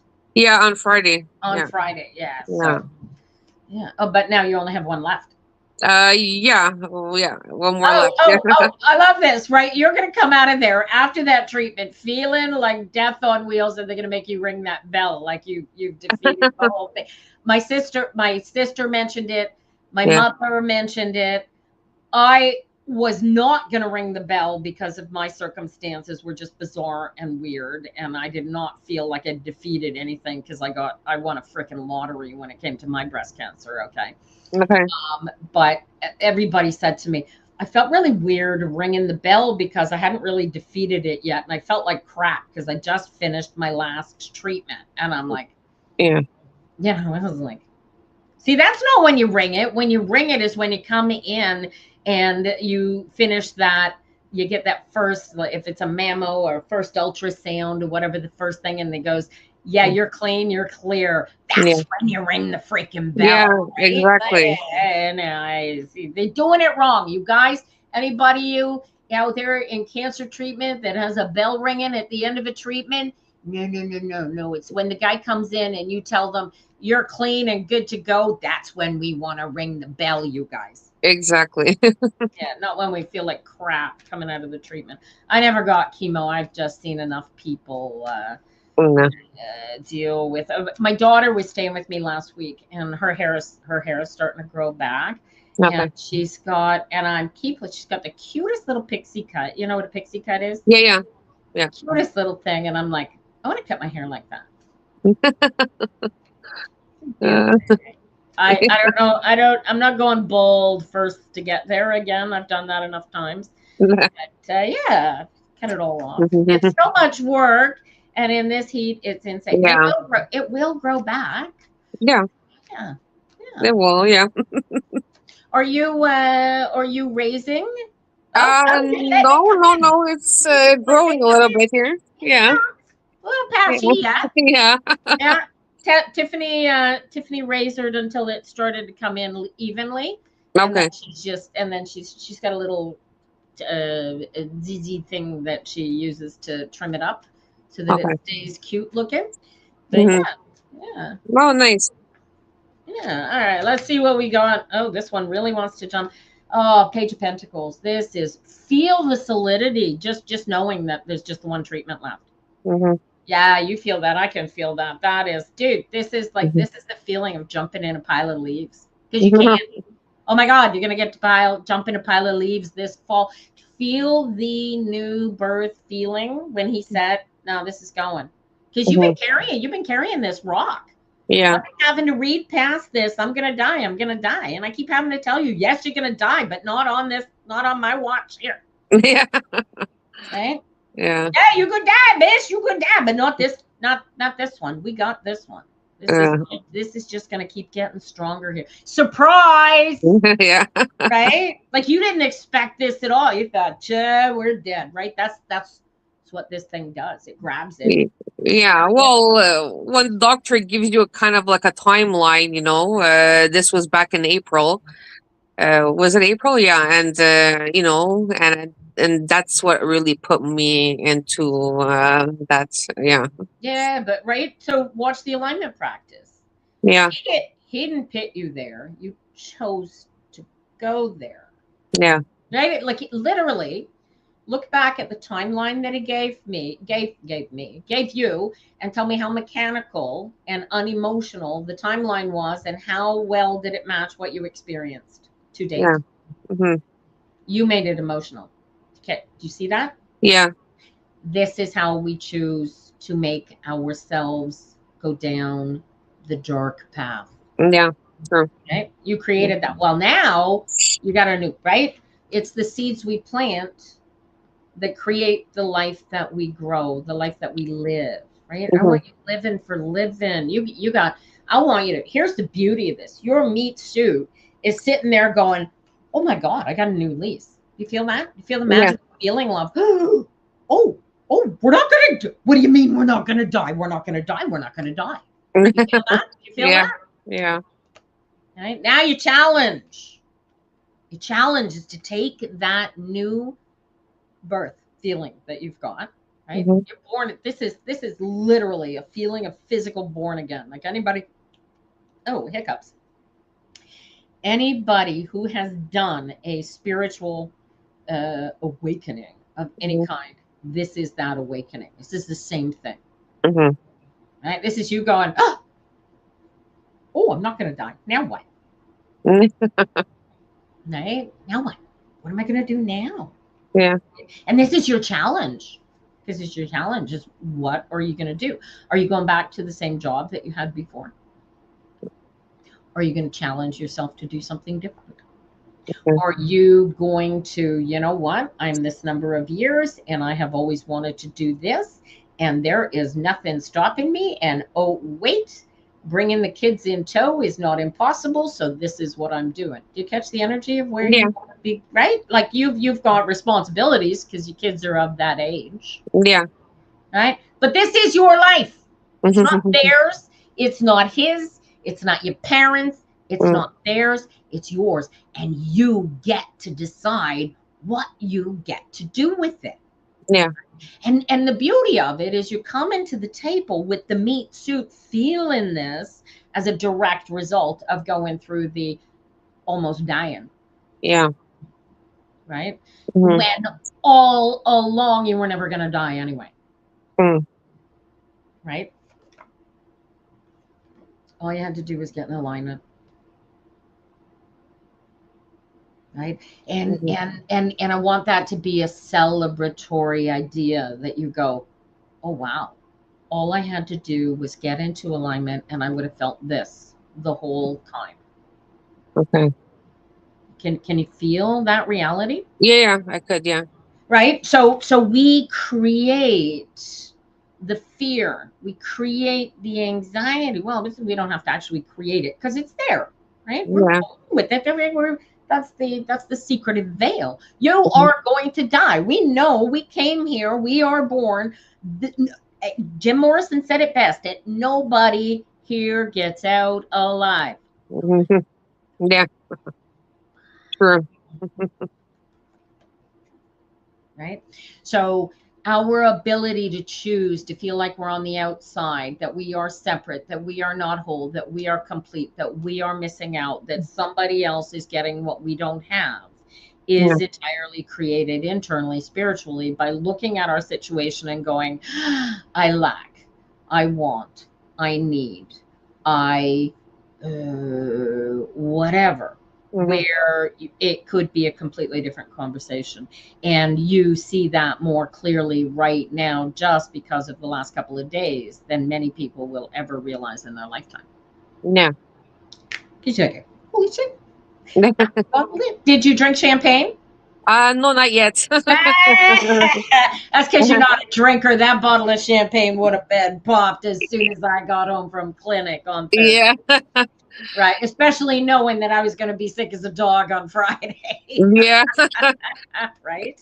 I'm just kind of like, worried and not worried, but waiting for my CT scan that he wants to do in August. So yeah. Right. But watch that. Worry is like praying for the shit you don't want. Yeah. Right. Like, I mean, understand that this is 2026. They are, they are curing cancers with DNA technology Yeah, that I was know. invented back in the 80s. Okay. Like 2 women got a Pulitzer Prize for this shit, Yeah. and they are taking the genes that create illness, physical illness in people, cancers, Yeah. and turning them off. True. Yeah. So and you've been offered that experimental setup. Were you one of the ones that told me you'd been offered experimental Uh, process to go through next? no. Well, I mean, he did mention that if the CT scan, let's say, shows still, cancer cells or anything on the liver, that there's another treatment for, so that he wants to give me, like, but for now, I guess we're gonna wait for the CT scan to see what Okay, it shows. Yeah. cool, cool. So, but don't be scared. You got this. No, I know. I just that I'm like, I just want it to be over. I'm just so tired of chemo. Yeah. Well, it's almost over. Yeah. I can feel how close to over it. When's your next treatment? 2 weeks?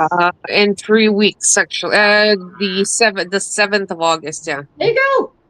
Right? So Hmm. by the time I leave for Quebec City, Hmm. you're gonna be starting to feel all that in a bag of chips. Hmm. And that's when you buy the champagne. Nice. Yes. Right? When you Yes. start when you feel well enough to keep it down, for Yeah. one. Yeah. Right?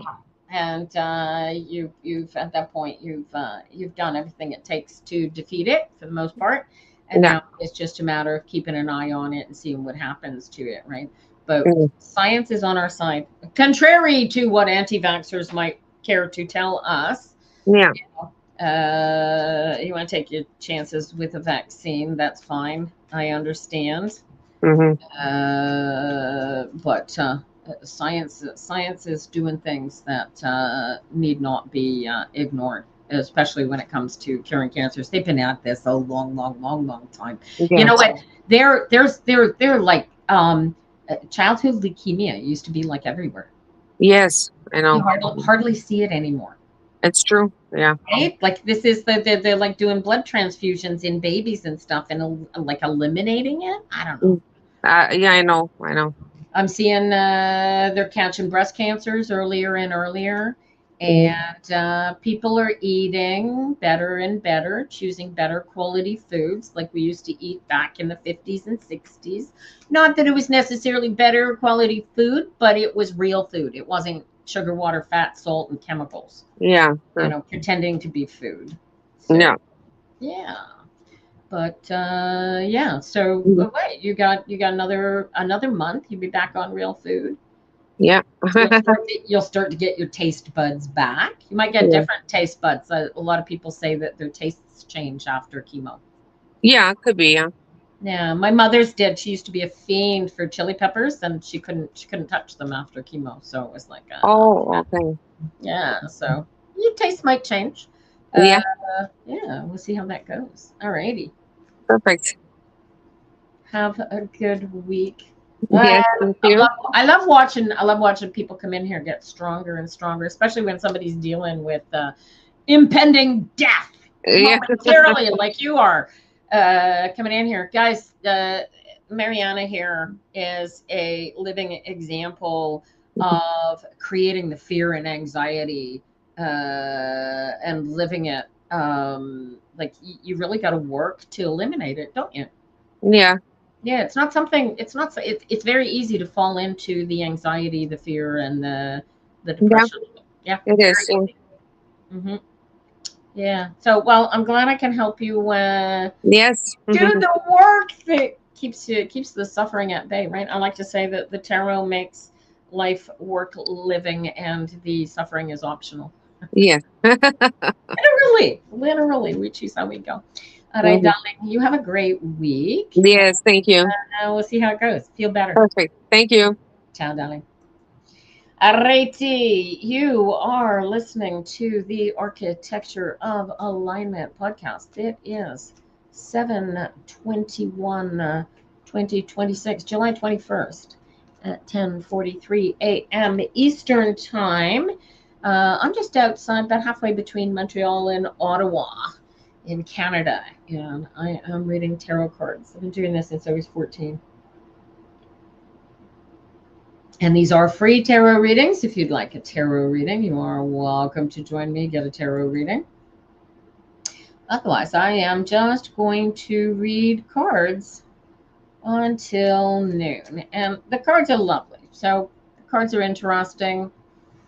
A lot of people are afraid of the cards. The cards are wonderful, amazing things because they are designed to feel the energies of the universe and direct you towards living your best life, which is really interesting.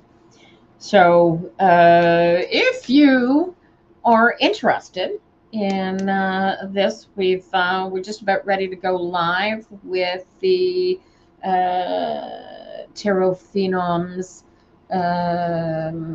tarot reader in my pocket daily tarot card project. You'll get a daily card, and every card will tell you what the astrology of the card is. My light just blew. How bizarre. I suddenly sitting in the dark. The well, I think I just blew a bulb. It will tell you. Oh, sorry. I just got knocked out of alignment by that. How about that? We'll take a deep breath and we'll start all over again. The tarot cards of the day that you will receive as a member of Tarot Reader in my pocket will include the astrology of the card, the Crowley Thoth details of the card, the color of the card, the sound of the card, and the I Ching. What else am I doing on here? And it will tell you where the energy of this card falls on the tree of life and how to use the energy of the card to get your alignment working as best as you can for you, and this on a daily basis.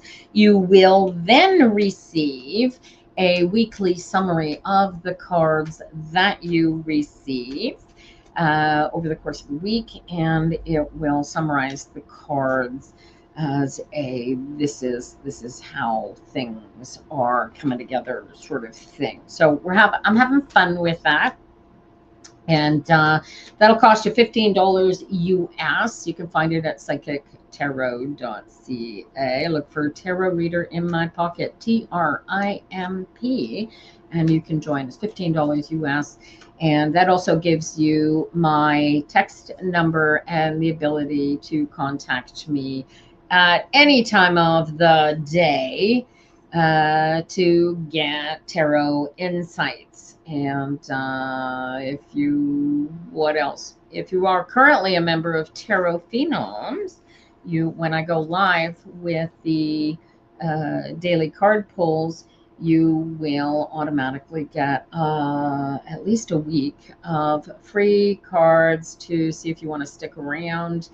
And yeah, so if you want to join tarotphenoms.com, go there now and join up, and we'll get you on the list.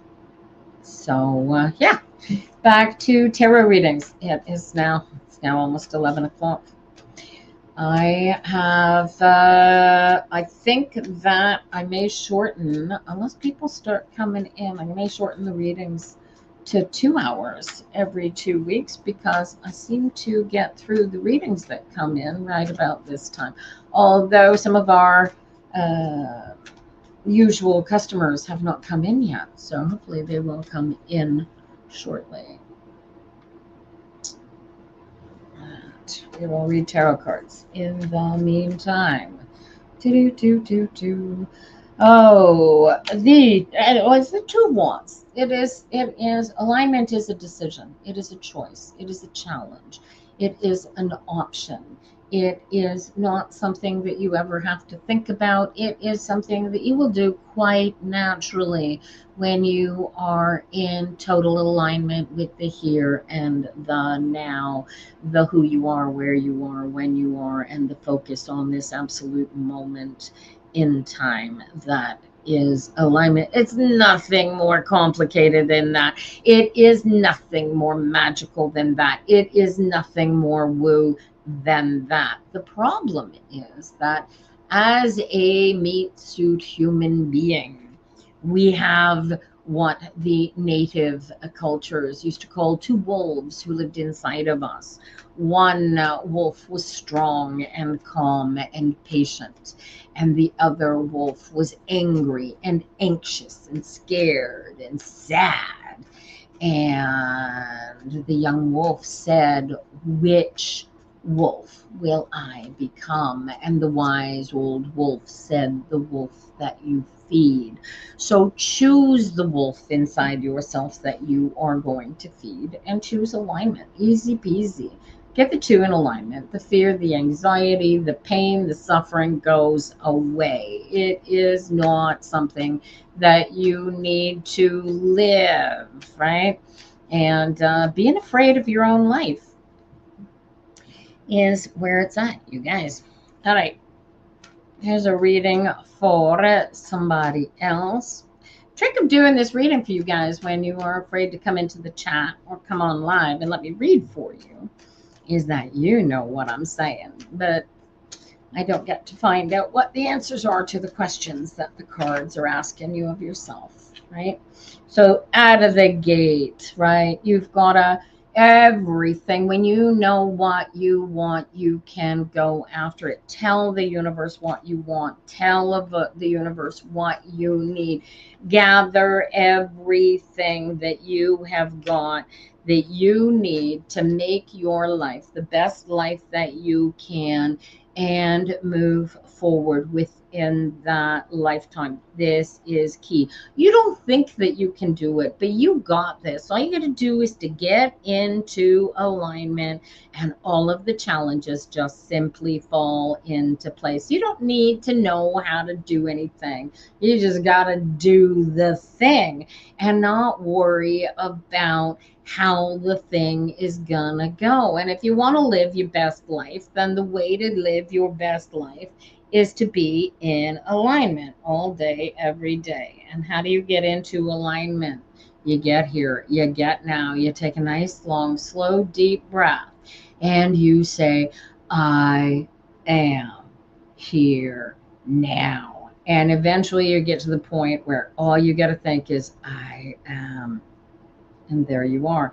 And that's the beauty of alignment, you guys. You get to, from this space, you get to choose what you're doing. From alignment, you get to create your entire existence. Why? Because it slows you down enough that you can choose the path that you're going to walk down. You get to choose the emotions. You are going to be in a position where you are so in control of your emotions that you are the king on the throne. You are the one in charge. You are the one creating your solidity all day, every day, because it's an active choice. Why is it a choice? Because you are just being your whole, complete, authentic self. You get it? And it is literally, it's a crapshoot. You don't know what's going to happen. You're going to get up in the morning. You're going to say, I'm going to go do this thing. I'm going to have a great day. And you're going to go through the day and stuff is going to happen. You don't know what's going to happen, but it is going to happen. And this is like the roulette wheel, right? Round and round and round she goes, and where she stops, nobody knows, right? But you got to spin the wheel, right? So you get up in the morning, you spin the wheel, and you look at the wheel. And when the wheel lands, you look at where the wheel lands. You go, oh, I'm disappointed because it's I didn't get what I wanted to get out of this. It just, forget about it. It didn't go my way. So now I'm out of alignment. And like Jazz did last week, you could choose to be sad or angry, upset, and not know what to do about it. Or you could just get into alignment and relax and figure out, allow your alignment to see the way to allow the situation to be what it is, and find a way to get what you want out of the situation. And that's your challenge on a momentary basis. You get up in the morning and you look at the world, and you can choose to look at everything. You get all the information, and then you go into what we call analysis paralysis, and you decide that this is where I am, and I'm afraid, and I don't know what to do next. And the beauty of being in the sixth space is that you don't have any control. In the eighth space, which is when you get an 8 of swords like this, the eighth space, you have all the control, and they have the control, but you're choosing not to relinquish the control. And so you are keeping yourself exactly where you are in spite of it, because you're afraid that you're going to fight. Well, you get into alignment, there's no fight. You're in alignment, you're working together, it's a game, you're here, you're having a good time. This is what we're here for, right? And then you get to find out all the things how do you fulfill all the challenges, all the desires that you want to throw yourself and go after. And this is the moment of truth. This is when you realize that you are in alignment. You are literally the one in control, and you are literally, obviously, choosing your emotions all day, every day. And so how do you make this work correctly?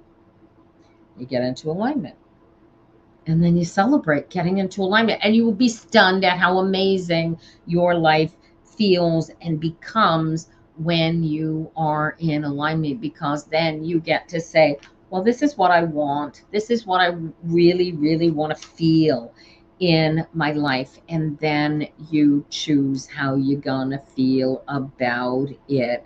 And like I said, the suffering is optional. Choose what you're gonna put in your cups. Choose the emotions, how you're gonna feel about the situation, because you can. You've got physically 20 seconds to decide how you're gonna feel.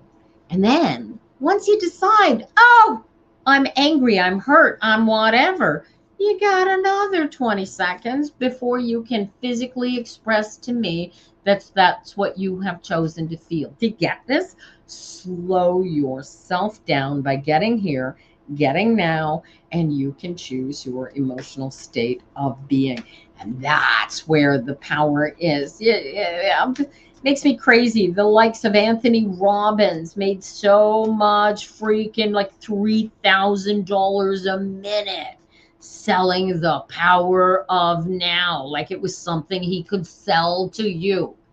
And it's not. It's something that you already have, and you ignore it, and you keep yourself from it, and you do not allow yourself to see it, because you are alone, and you are separate from your power, and you are afraid, and you are angry, and you are challenged, and you are all of the negative things that you don't want to be, and you don't know that you are actively choosing them on a daily basis. So the fun part of the tarot cards is that I like to say that the deck begins with the 10 of Wands. The 10 of Wands is is a card that is whole, is complete.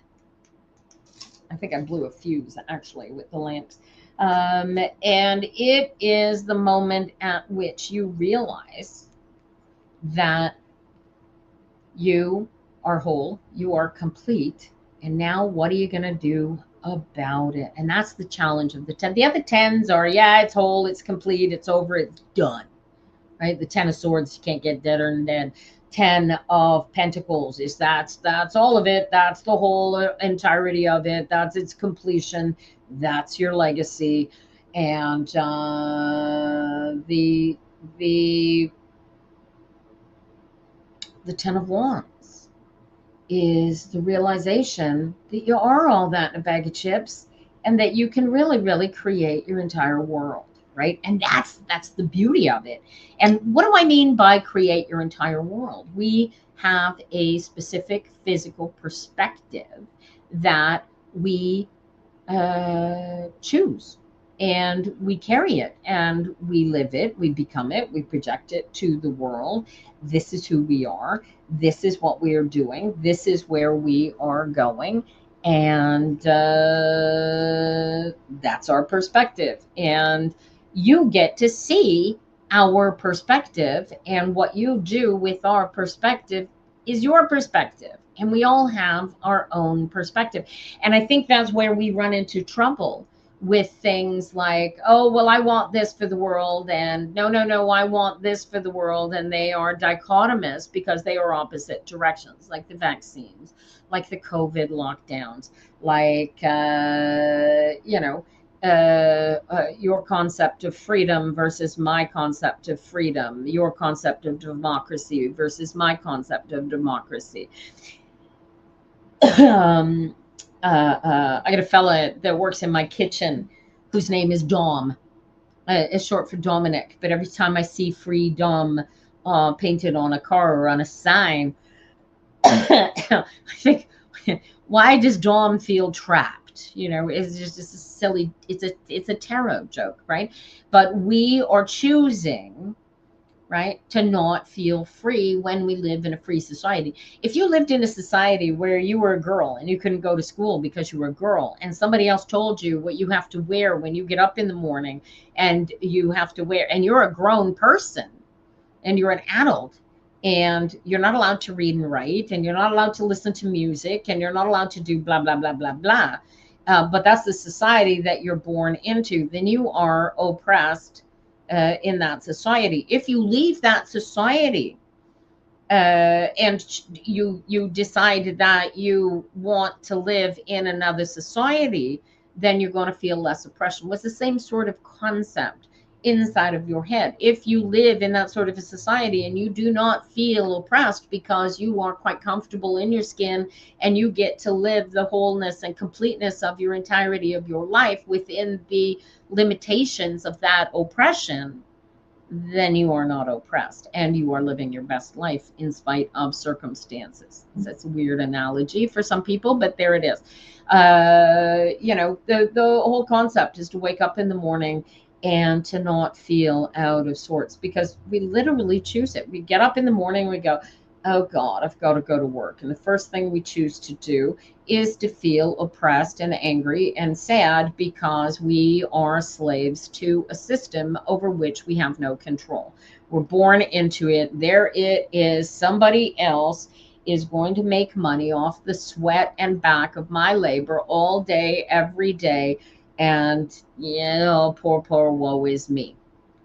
Or you get up in the morning and go, I'm going to have a great day today. I enjoy my colleagues, and the ones that I don't even pay attention to. I love my job. Guys, if you do not love your life, you have two options: change your life or change how you feel about it. Those are your only options. Many people have no options to change their circumstances. So being unable to change your circumstances, but choosing to be miserable within those circumstances is also a choice. You get it? And so part of what the cards will help you do is to find your alignment so that regardless of your circumstances, you choose your best life. Make sense? That's tarot cards for you. Alrighty.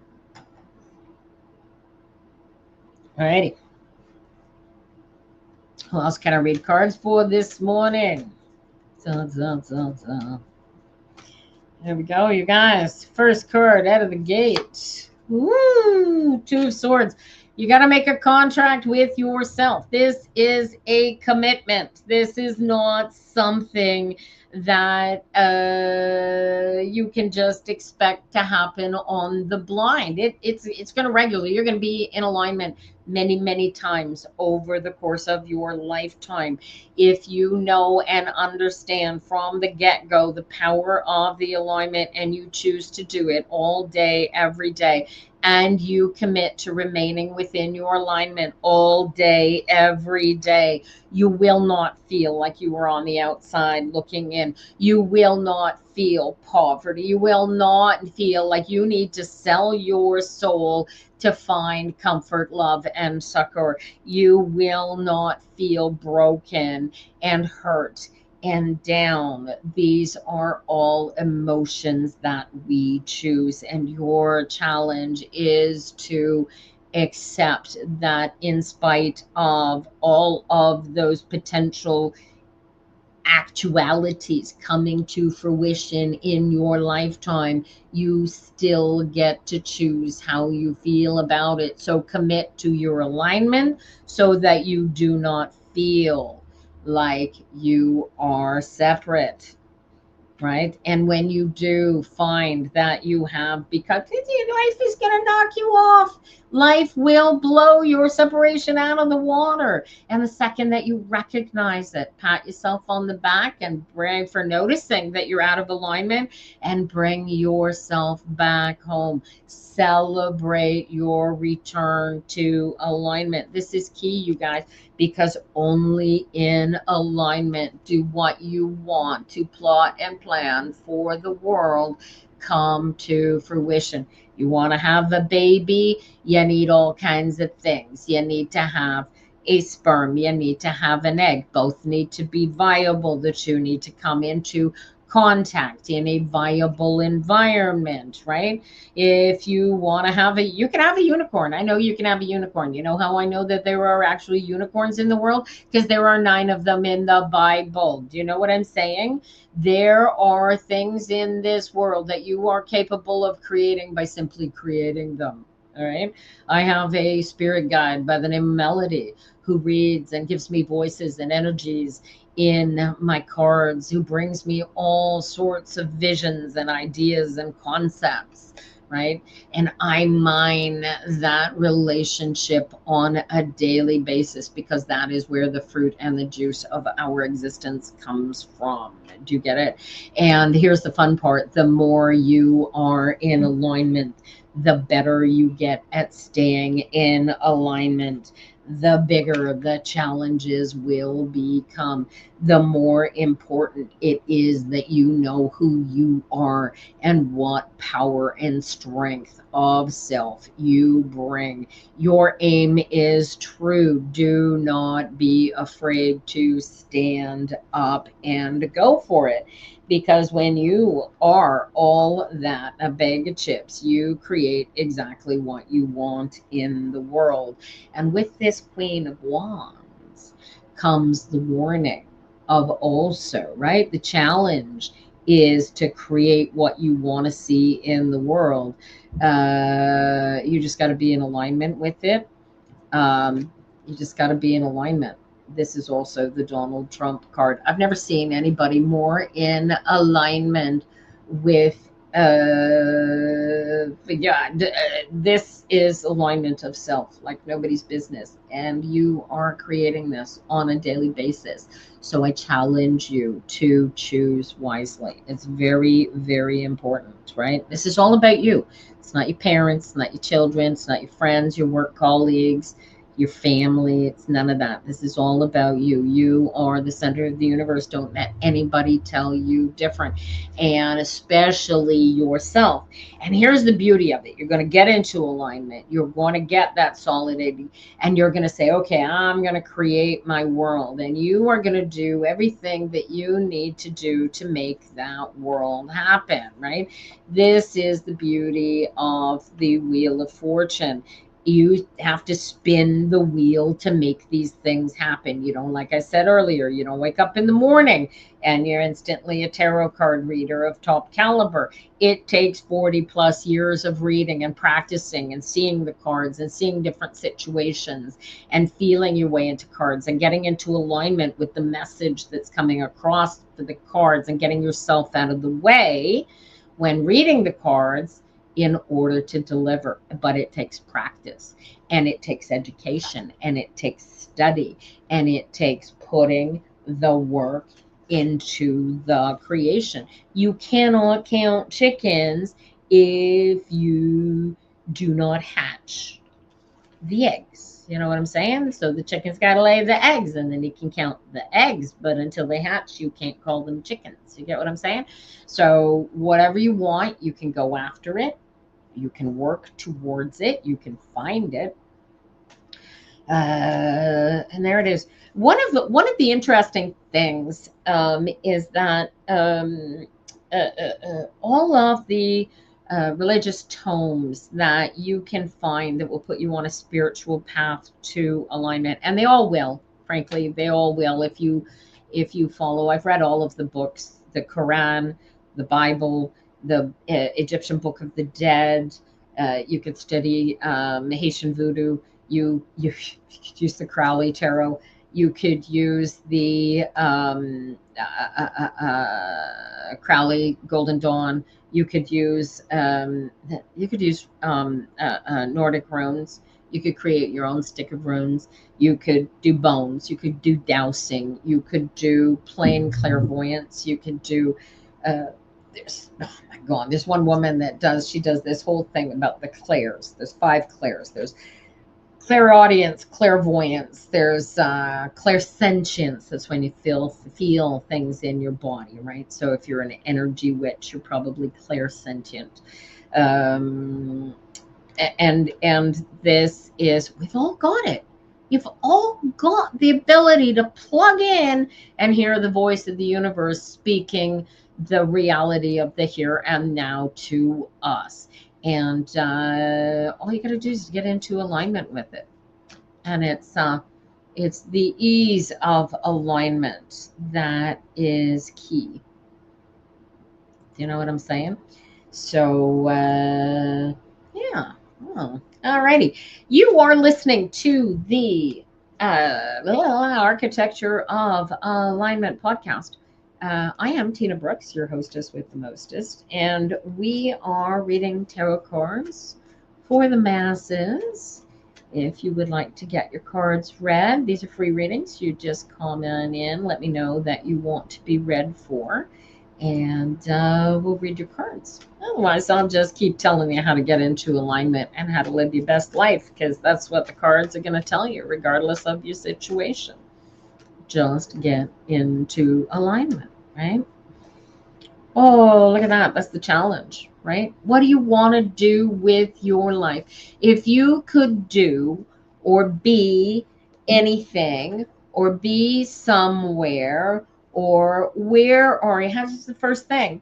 What are you doing when you feel like you are all that and a bag of chips? Are you capable of getting into your skin and feeling that perfect emotion of everything working? You know, it's the sort of thing I pick up the cards and shuffle and I feel it. Somebody else might be, maybe you're crocheting, maybe you crochet and being in the zone, and that talented crochet comes flying out of your fingers and you feel like everything is right of the world and everything is perfect. Maybe you are a cyclist and you are whizzing through the back country at top speed with the wind blazing through your hair and the sun beating on your back. Maybe you're a water skier, maybe you're a swimmer. What are you doing, right? This is the goal. What you want to do is feel your way through to your best life. So you're going to wake up in the morning, you're going to go, how do I feel? I want to feel good. You are going to feel in your complete power, because that is what you need to feel to catch this.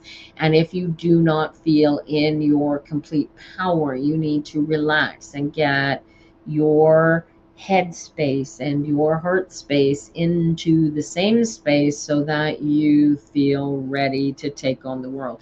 And alignment is your first step. You decide, I'm going to get into alignment. That's the first thing. Then you get into alignment. How do you get into alignment? It's not something that you do.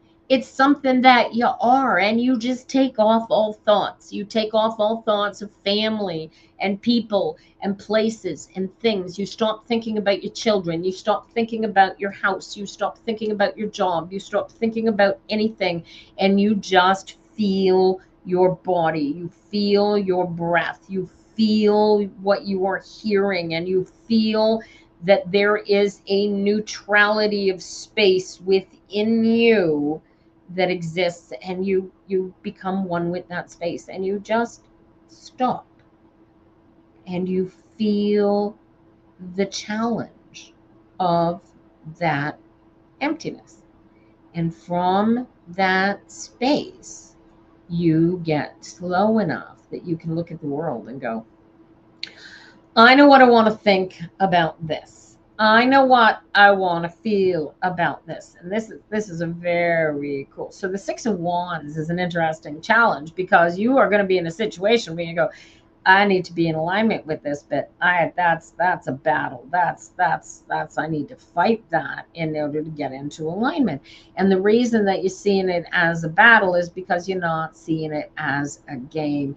And if you treat this alignment like, I am here to win this, and I am here to love this and enjoy every second of this, then that is the challenge that this becomes, right?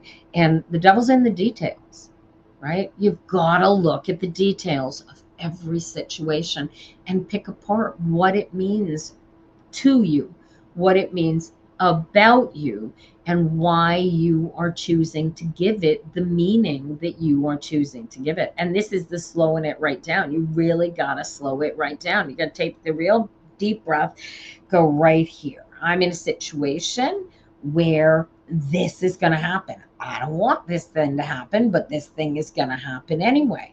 So can I stop this thing from happening? Maybe. Maybe. So what is the challenge? So what is the challenge? You got to feel your way through it. Is there information that I'm missing? Is there possibilities, right? Consult the people that might know. So like if it's a financial situation, you don't know what your issue, go on Google. Say, this is my financial situation. This is my problem. How do I fix it? Google is your friend, especially since they've hooked up all those data centers and they're wasting all that, burning through all that. Dude, just as we're clear on this, all of the water that's burning through those data centers is going into the atmosphere. It is evaporating. It is not being dissipated into nothing. It's still becoming atmosphere. It is evaporating, yes, and we are pouring more water into the data centers, but they're recycling it. They're running it through the RO systems, and the stuff is evaporating. So don't be so afraid of it that you cut off our own noses to spite our faces. Right? This is going to become a very nice, complete, full circle once the technology catches up. In the meantime, focus on the details, right? Your details. What does this mean about me? Right? This thing is happening. What does it say about me? It doesn't say anything about me. There's nothing I could do about this. The rules of the game changed, and now I'm in this situation. I didn't change the rules. They changed the rules, and now here I am. So this is my situation. Is there anything I can do about it? I can't change it. I have to deal with it. So what do I have to do? Do I need to feel anything about it? Absolutely not. I just got to challenge myself to work the way through it. Do you get it? And that's where the challenge is. If you don't have the answers, where might you find the answers? Start with Google. Google is your friend. This is the 21st century. We have so much power at our disposal, so much information at our disposal on a daily basis. We can take advantage of it to find our comfort, our support, and our succor without getting out of alignment, right? There are people, you guys, believe it or not, that there are people who go through life in alignment to the extent that they don't even go on the internet. They don't watch the news. They live their life on the daily, happy as pigs in poop, and all they do is practice their alignment. Right? Is Course in Miracles people. These are law of attraction people. These are people who, I don't know, maybe they were watching a Cesar Millan video back in the day and it just clicked, right? People who are living their best lives. Like, you know who's living their best life right now? Justin Trudeau is living his best life. If that guy is not manifesting his best life, then we aren't paying attention. If we are focused on that guy and what he's doing, then shame on us because we're focused on him living his best life while we're not paying attention to our own best life. Do you see the disconnect here, you guys? Right? You are there wherever you are. This is your life. This is your reality. I challenge you to look at your reality and go, yes, you're right. This is my reality. Now, how am I gonna defeat this game? How am I treat your life like it's a video game, right? You're living a sim, you're running a sim, and that's your house, and that's your job, and that's the situation that you live in. Maybe you don't even have a house. I don't know how you don't have a house if you have a cell phone. Maybe you live in Haiti and you have a cell phone, and that is your greatest possession because there isn't a house for you to live in, so you live in a tent. Maybe you live in a tent and you're in Europe or Syria, or I don't know where else a refugee camp might be, where you might be living in a tent. That is your circumstance right now. You have to change how you are, what your circumstances are. And if you can't, you have to change how you feel about your circumstances. And this, you guys, is why we end up seeing hierarchies of economies, even in the poorest circles of society on the planet. Why? Because everybody wants to better their situation. Not just you, not just those of us living in the White Ivory Tower over here in Canada, but everybody. Okay. And some people have no means of upward spiral, or at least they don't think that they do. Right. And when you think that you have no means, when you think that you have no ability and no forward movement, what do you have? You have despair. You have anxiety, right? So what have you chosen? You and I have the same, if you and I were born in the same family, born in the same house, and we grew up with the same exact situation, and you are there and I am here, then why are we living different situations? Why are we living different existences? Because we didn't have exactly the same upbringing. We didn't grow up in the exact same circumstances. We grew up in similar circumstances, and we are individuals. And the more we allow each other to be the complete whole individuals that we are, the easier the existence becomes, right? The challenge is to get into separation. And once you know and are able to practice that separation and go into the darkness, go into the fear, figure out why that thing gives you anxiety, and take your power back.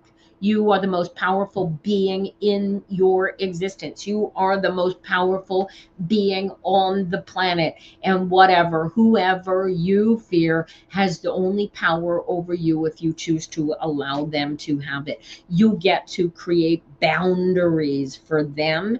You also get to create boundaries for yourself. And it's important that you create boundaries for yourself and say, these are my boundaries. You are not going to treat me badly. You are not going to come into my space and do this, and this. I won't allow it to happen. Right? So there's a power over even the teeniest space. There's I believe it's Bagua. It's a type of Tai Chi. And I believe the story was that this particular Tai Chi movement is a practice that was developed over something like 20 years by a monk who was living in a 10 by 10 cell. And so his entire Tai Chi movements had to be done within that space. He couldn't go outside of the 10 by 10. And so that was, talk about living, experiencing, enjoying, getting the most out of the space that you are forced to live within. Right? It's a hard knock life, and we get to decide how we're going to let it knock us. Right? That's what it is. What else the card's going to say this morning, you guys, right?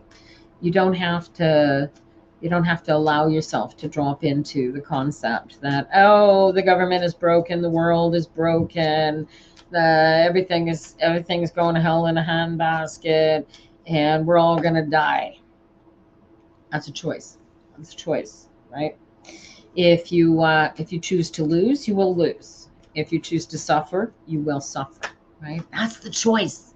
You get to choose your emotions here, you guys. You choose your emotion and you use the emotions to create the life that you want to live, right? You're living in a house that's too small. You can go through life trying to figure out how to creatively make that space fit you and all you people, or find a way to get a bigger space, but do both at the same time. You know, you're delivered an ultimatum, and you have to practice your way through it. You've got to stay in alignment in order to deal with that alignment. Figure out, how do I move forward in spite of the fact that I have to divest myself of whatever that ultimatum is? You know what I'm saying? You get to go. You get to choose how you see the world. So choose wisely.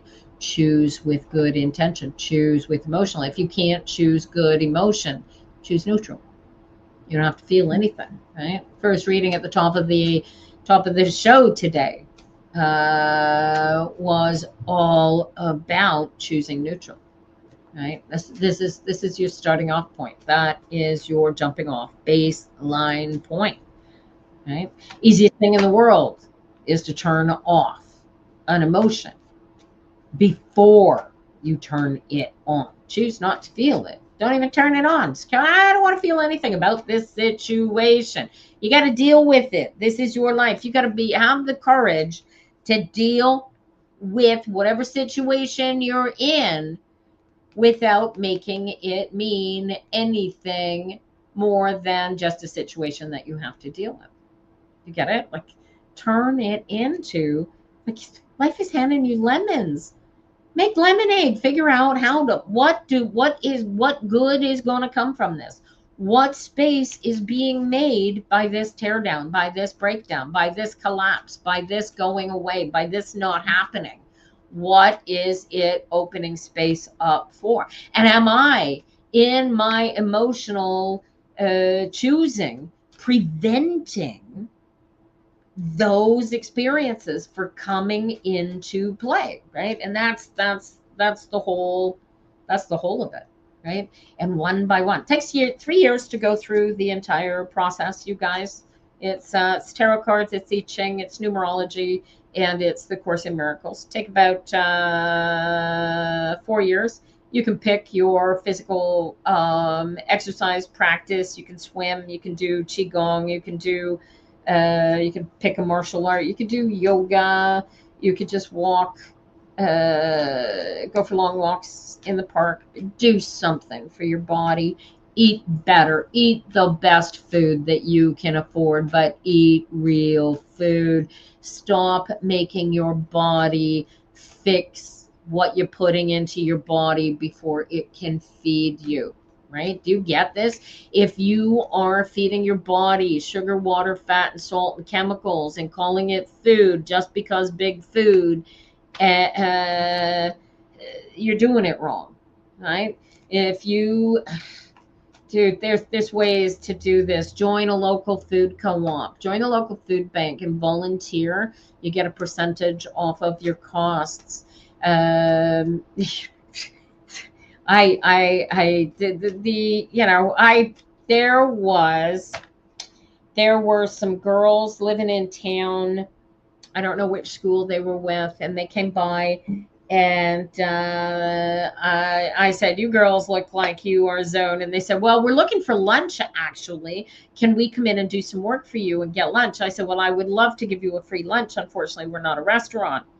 And so what they were doing is going into the restaurant. I did this when I was a teenager, but it was because I needed a meal, not because I wanted one.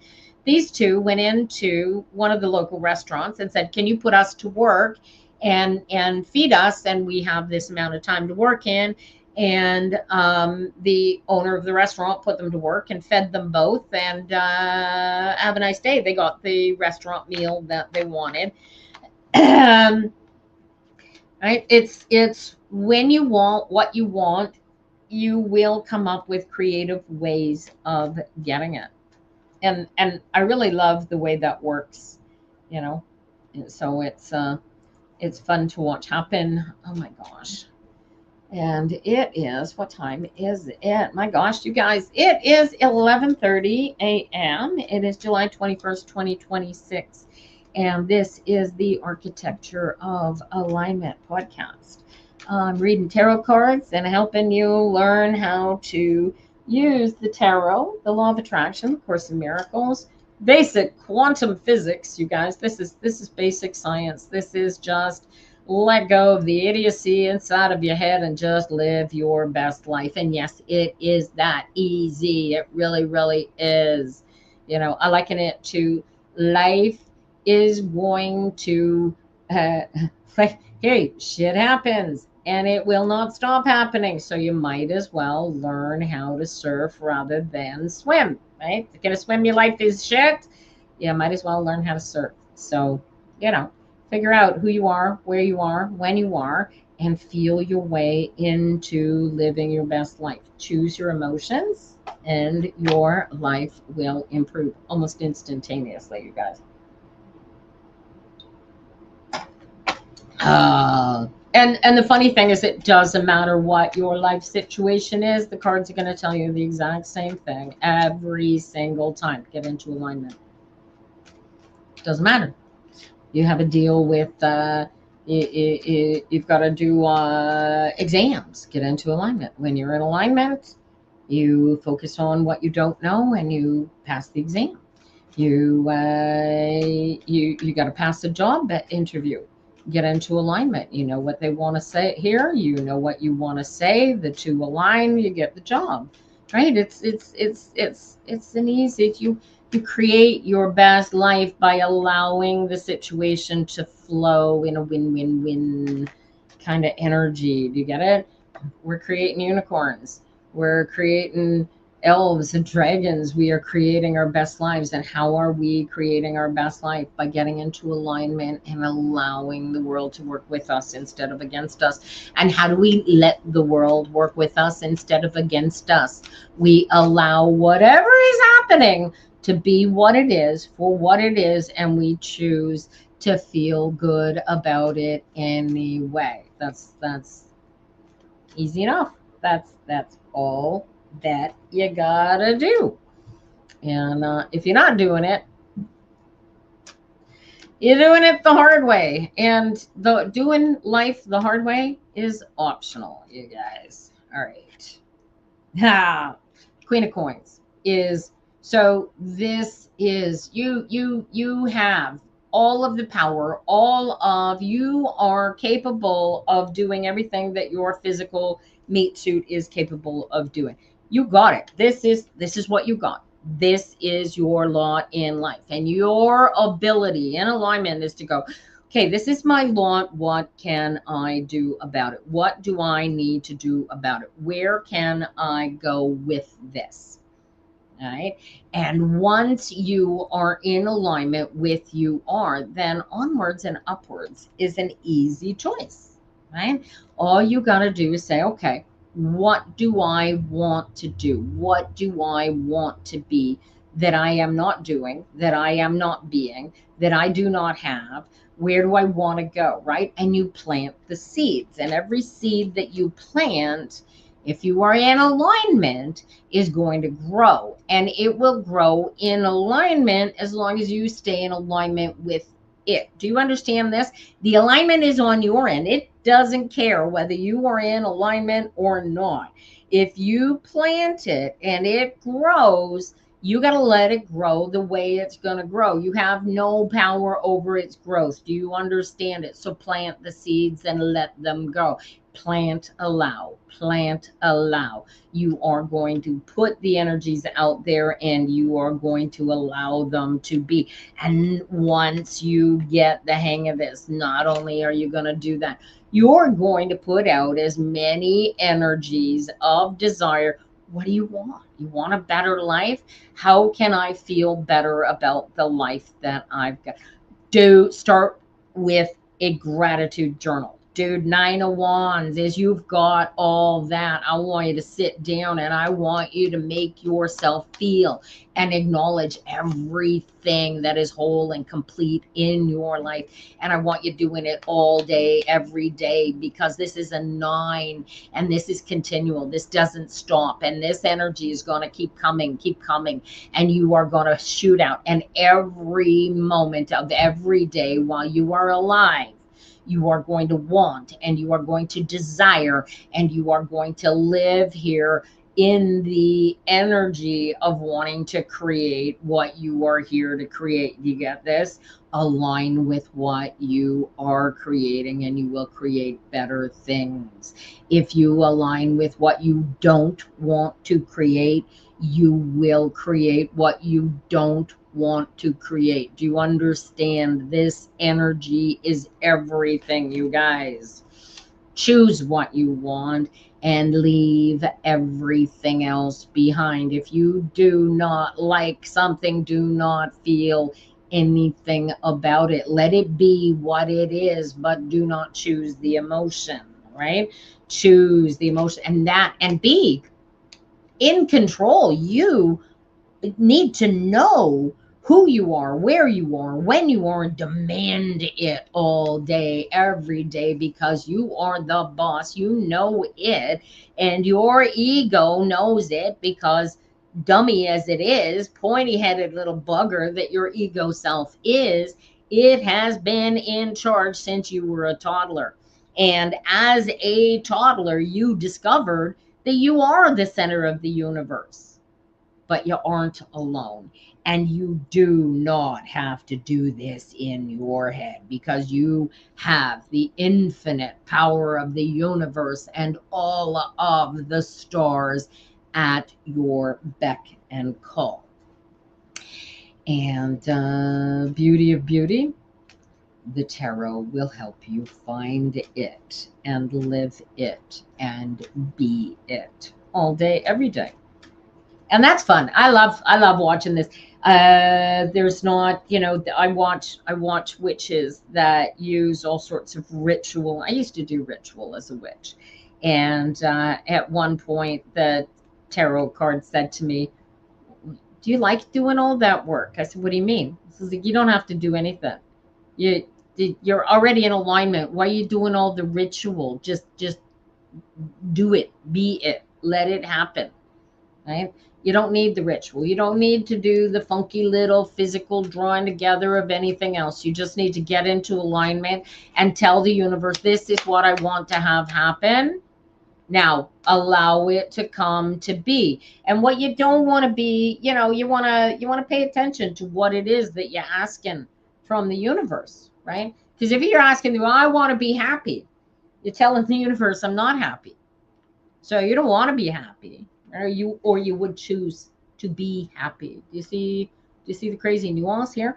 And how do you choose nuance? You control how you feel about things. How do you get into control? You get and you slow yourself down enough. You take a deep breath, you get right here, get here now, and you choose how to feel in the moment. And that is the most important thing that I could possibly teach you all day, every day. Before you even start reading the cards, because you will see as you start reading the cards, if you want to learn how to read them, you'll join tarotphenoms.com, or you'll join Tarot Reader in My Pocket at psychictarot.ca, TRIMP. Either way, the goal is the solidity, it's the personal power, it's the being in charge, in spite of feeling like you are lost and alone and empty. And somebody said to me once, "Fake it until you make it." That comes into play. It is. If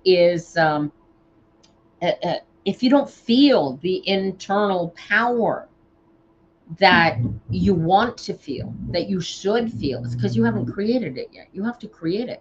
You cannot come into the table and go from being, I'm a piece of garbage, I am the lowest life ever born on this planet, and expect in the very next breath to become all that in a bag of chips. All right. You could do it. Will it stick? Oh, I don't know. It's personal commitment. And right, it's like, how often do you say these negative things to yourself? Because I want you to stop saying negative things to yourself. I want you to stop allowing people to say negative things to you. Maybe you work in a job where somebody screams at you. They're not allowed to scream at you. The first time somebody screams at you at your job, you go to human resources and you go, my boss just screamed at me. Right? But you do it in alignment, because people aren't allowed to scream at you. If you're a child and you are doing something, then maybe your mother's going to scream at you, but that's a different situation. We are talking about living your life as grown adults here. Right? If you are under the age of 18 and you do not have personal emancipation yet, look it up. Then you are in a situation where your best self is easiest to encourage, because somebody else is taking care of your life needs, right? So the earlier you look at your situation and go, ooh, I'm in a really good situation. Let me take control. Let me run this the way I want it to go. the quicker you're going to see the things that you want to create in your life coming into creation. Right? You want to be a tarot reader? Start with the first card, right? In 7, do 1 card every day for 78 days, and then do it over again, and then do it over again. And Crowley said, do it 3 times. Course in Miracles is about a year and a half to go through the entire. It's about a year and a half, I think, to go through all of the lessons. So in 3 years, you're going to go through. You should know the I Ching. You should know the astrology of each card. You will know the numerology of each card, right? We're working with the energies of the planet here, your personal energies. So when you pick up the card, like for example, let me show you how we do this real quick. We got 19 minutes in the podcast today. This is the Architecture of Alignment, you guys, and I am Tina Brooks. So this is how we do it. So I'm going to pull my card for the day, and I got the 5 of Cups, and there's okay, so I already know what this is about, but there's something going on this afternoon, and I have the opportunity to focus on the idea that I had to come on here and spend the morning dealing with you, rather than I could have spent the morning doing laundry and washing floors and tidying up and packing and divesting of stuff. I've got somebody coming this afternoon to look at our building because we're selling our building. And I could focus on that, or I could focus on the idea that these people are coming and I really don't care what they think of the building and the space. If they're going to want to buy it, they're going to want to buy it. If they don't want to buy it, then they're not going to want to buy it. My focusing on them not wanting to buy it just asks me to be satisfied with the idea that they're not going to want to buy it. So my other option is to get focused on the idea, oh, these guys coming, they are going to want to buy it, right? This is the exact same choice of why am I choosing one emotion over the other when I can go neutral? And then, right, I haven't chosen my desired outcome. I'm not going to be disappointed if they don't buy it. And I'm not going to be disappointed if they give us an offer to buy it. Do you get it? Right? Hopefully we're not moving at all, Triva. We're looking for a mortgage first. But if I don't get a mortgage, hopefully we're not moving far. I've got a lot of work to do, so I need a commercial kitchen. But yeah, so that's the idea, right? So let's try a different card. So say this is your card. Universe, we do not want my card of the day. We want somebody else's card of the day. So here's, if you're watching this, I know Triva is, what's your card of the day? And yours is the 6 of Cups. So right out of the gate, this is your get into alignment, right? Get into alignment with yourself. Get into alignment with who you are, where you are, when you are. You feel the partnership. Where's the partnership here? Where is the partnership for you, darling? Is there a partnership outside of yourself, or does this feel entirely internal? Right? So you want to feel how the card feels for you specifically. Right? It's internal, right? So the waterfall, this is the tears, the crying, the feeling the pain, the trance. See the difference between crying, the woe is me crying, and the soul is cleansing crying. There's 2 different animals there, right? The crying that you did yesterday was the soul going, releasing it. The personal, the meathead self going, I am releasing this pain over myself. I am releasing the control over myself. I am washing this darkness and bitterness and anger and everything else I've been carrying about this whole situation out of me by sharing it, by emptying it, by getting it out of my system, right? It's still there. You still have the memory. You still have the situations, right? But now that you have named what they were, you remove the power over them, because now you go, well, that was then and this is now, and you have no power over me. And that's where the power comes in. Oh, I think the talk therapy is probably going to be the best thing for you. And frankly, like we read earlier this morning, when I said, yeah, I like the idea of you doing little skits with yourself.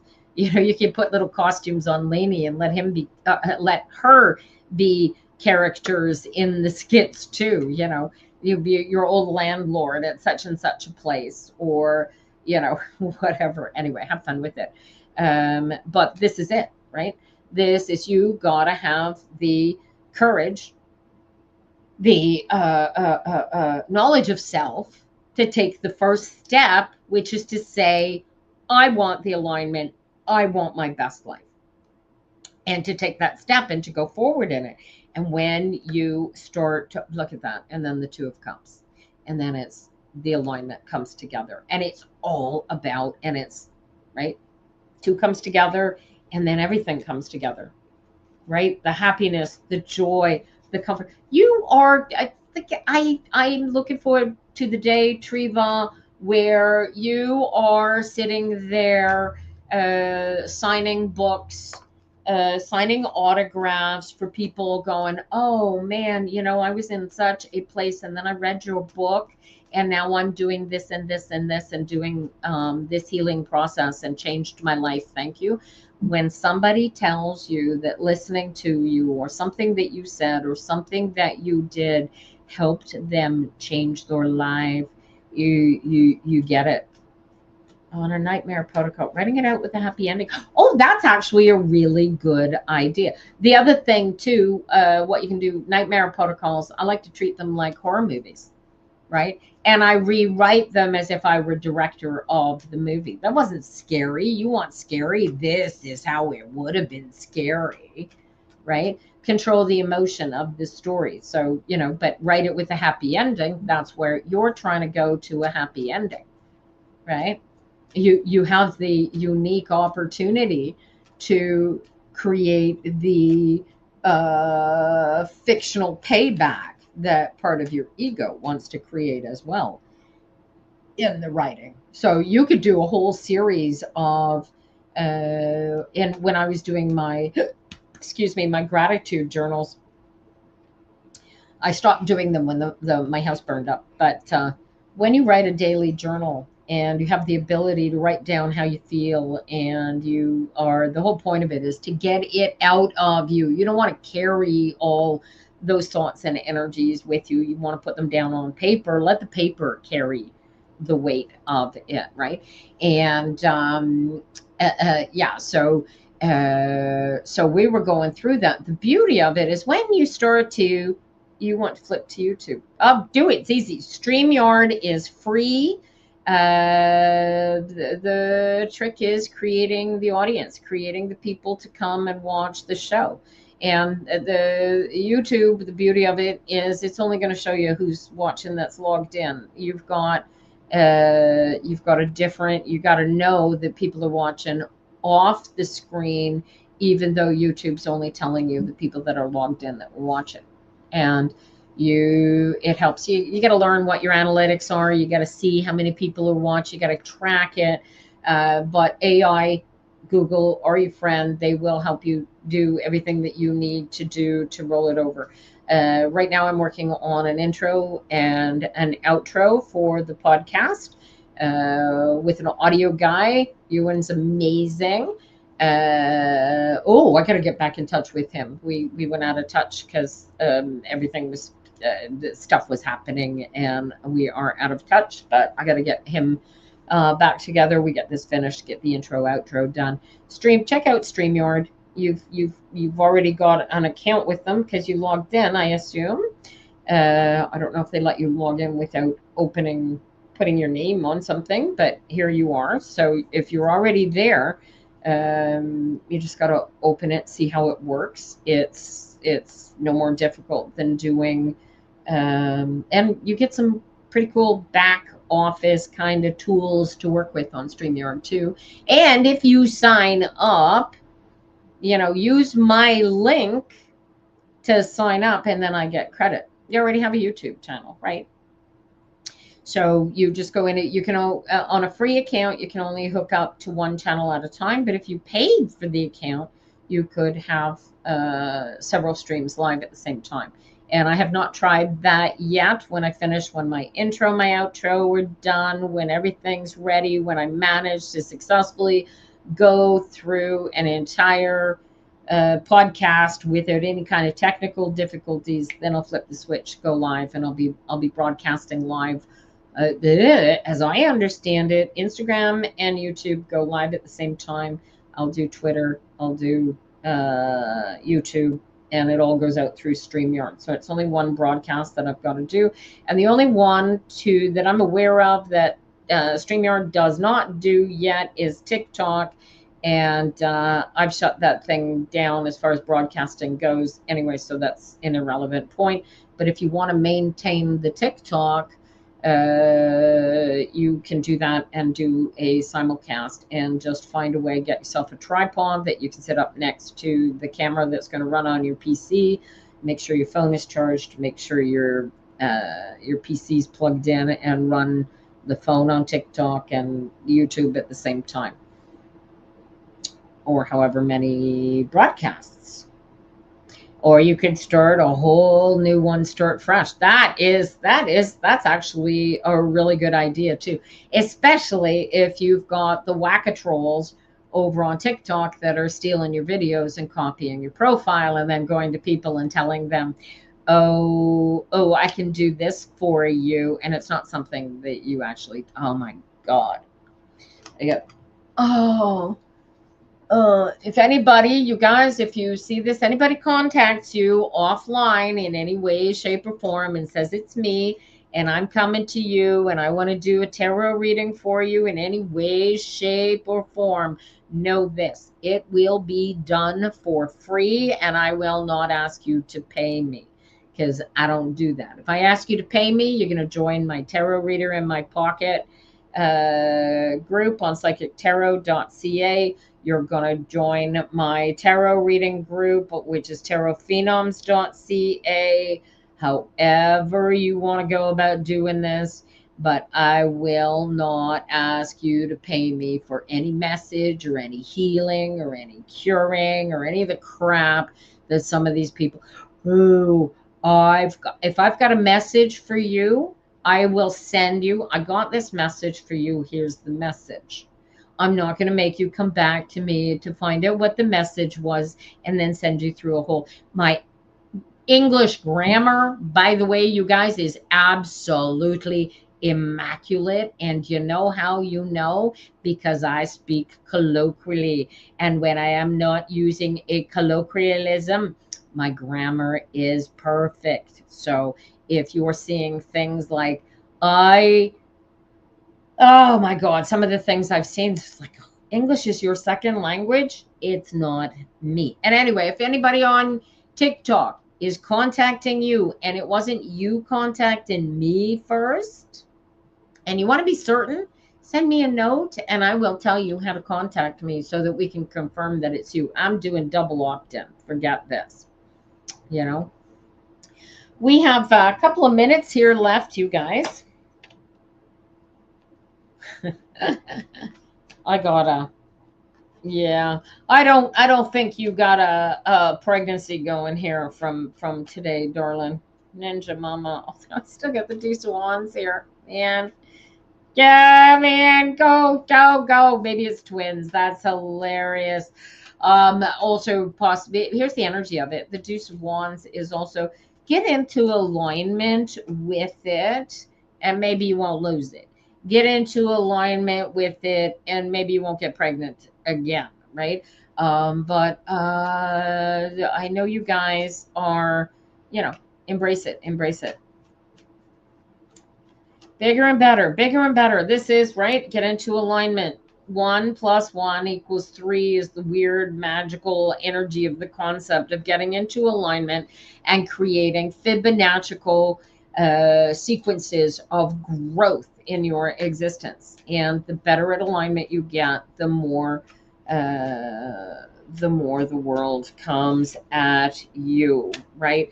You are the creator. You are going to be standing here at the end of the day, and you are going to look out and you are going to see so much work ahead of you that you feel overwhelmed. And what I want you to do is, instead of focusing on the work that you have ahead of you to do, I want you to pat yourself back for creating all of the work that you have put in front of yourself. Do you get this? This is how you live your best life. Choose your best life. The devil is always in the details. This is the Architecture of Alignment podcast, you guys. What else can I tell you? I got 5 minutes. Let's see what more cards I can pull out of these here for you. 6 of Cups. Again, get into alignment. Commit to it. Make it a complete whole partnership with yourself. Demand that your ego self get on board with the alignment, because the ego self will do everything in its power to stay trapped in the past or stay trapped in the future, be all trapped up in the emotions over the wouldas, the shoulda, the couldas, the maybe, the mighta, they woulda. And the devil is always in the details. You are the ruler of your existence, and you create everything that you create based on how you choose your emotional existence. And what you put in your cup is what you demand from your universal existence. And if you want wholeness, completeness, happiness, joy, the universe will deliver this to you.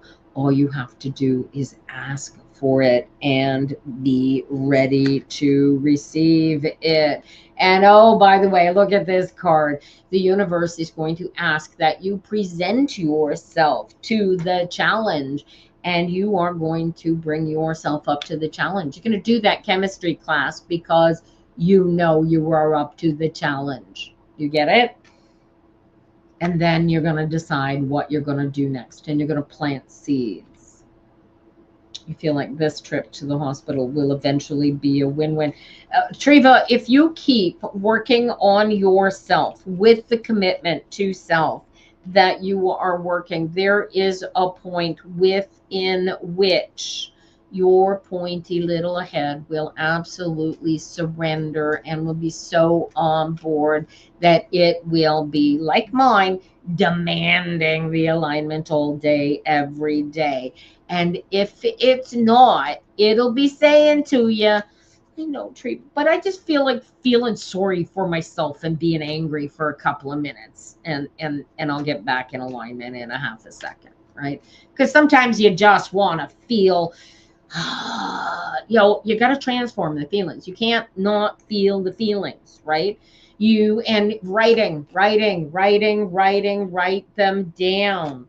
Write down, accept the challenge, say yes to the challenge, walk down.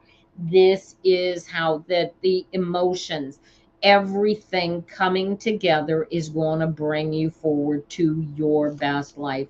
And all you got to do is choose your emotion. This is all brand new for you, honey, and it's a practice. There's the 8 of Cups. You got to practice choosing your emotions.